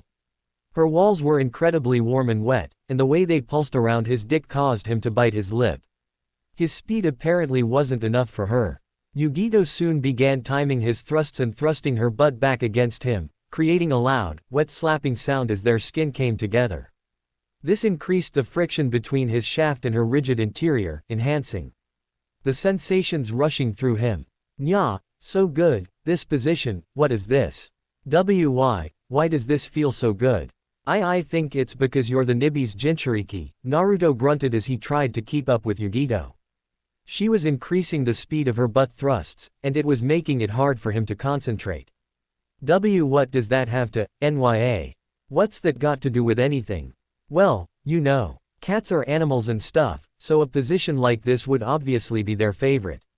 Nibi isn't a normal CAAAAAATTTTT. Nya. Yugito's spine arced as Naruto stroked a spot near her lower back, exactly where her back and butt met. Her reaction allowed him to lean down and reach around her. He grabbed her breasts and firmly groped them as he pulled them both back. What the, Nya? This, I can't. Nya. Naruto gritted his teeth as he fell onto his back but continued to thrust inside of her. This new position was sending all kinds of crazy sensations through his cock. As he fought against his own impending orgasm, he began a coordinated assault on her neck and shoulder, adding a third manner of attack to the previously two-way assault. I'm gonna lose my mind. Nya. It's too much. Naruto. It's way too much. I can't, I'm gonna come. Then hurry up and come, Naruto grunted. I'm not gonna last much longer either. Nya.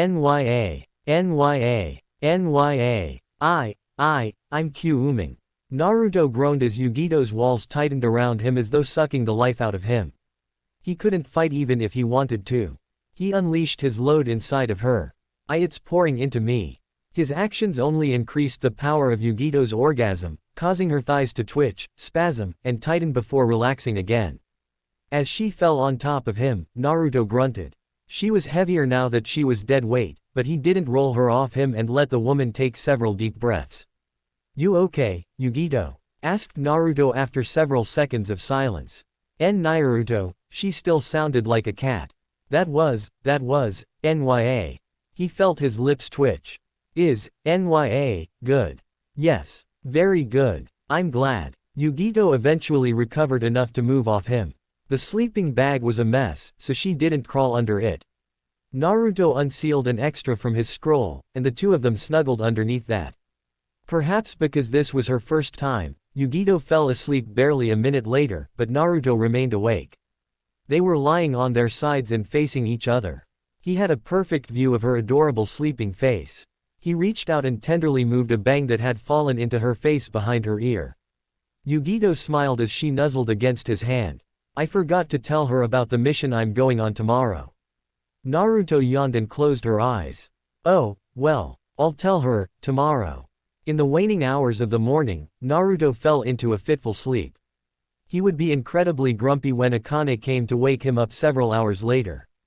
Thank you for watching. Please remember to like and subscribe, and I'll catch you in the next part.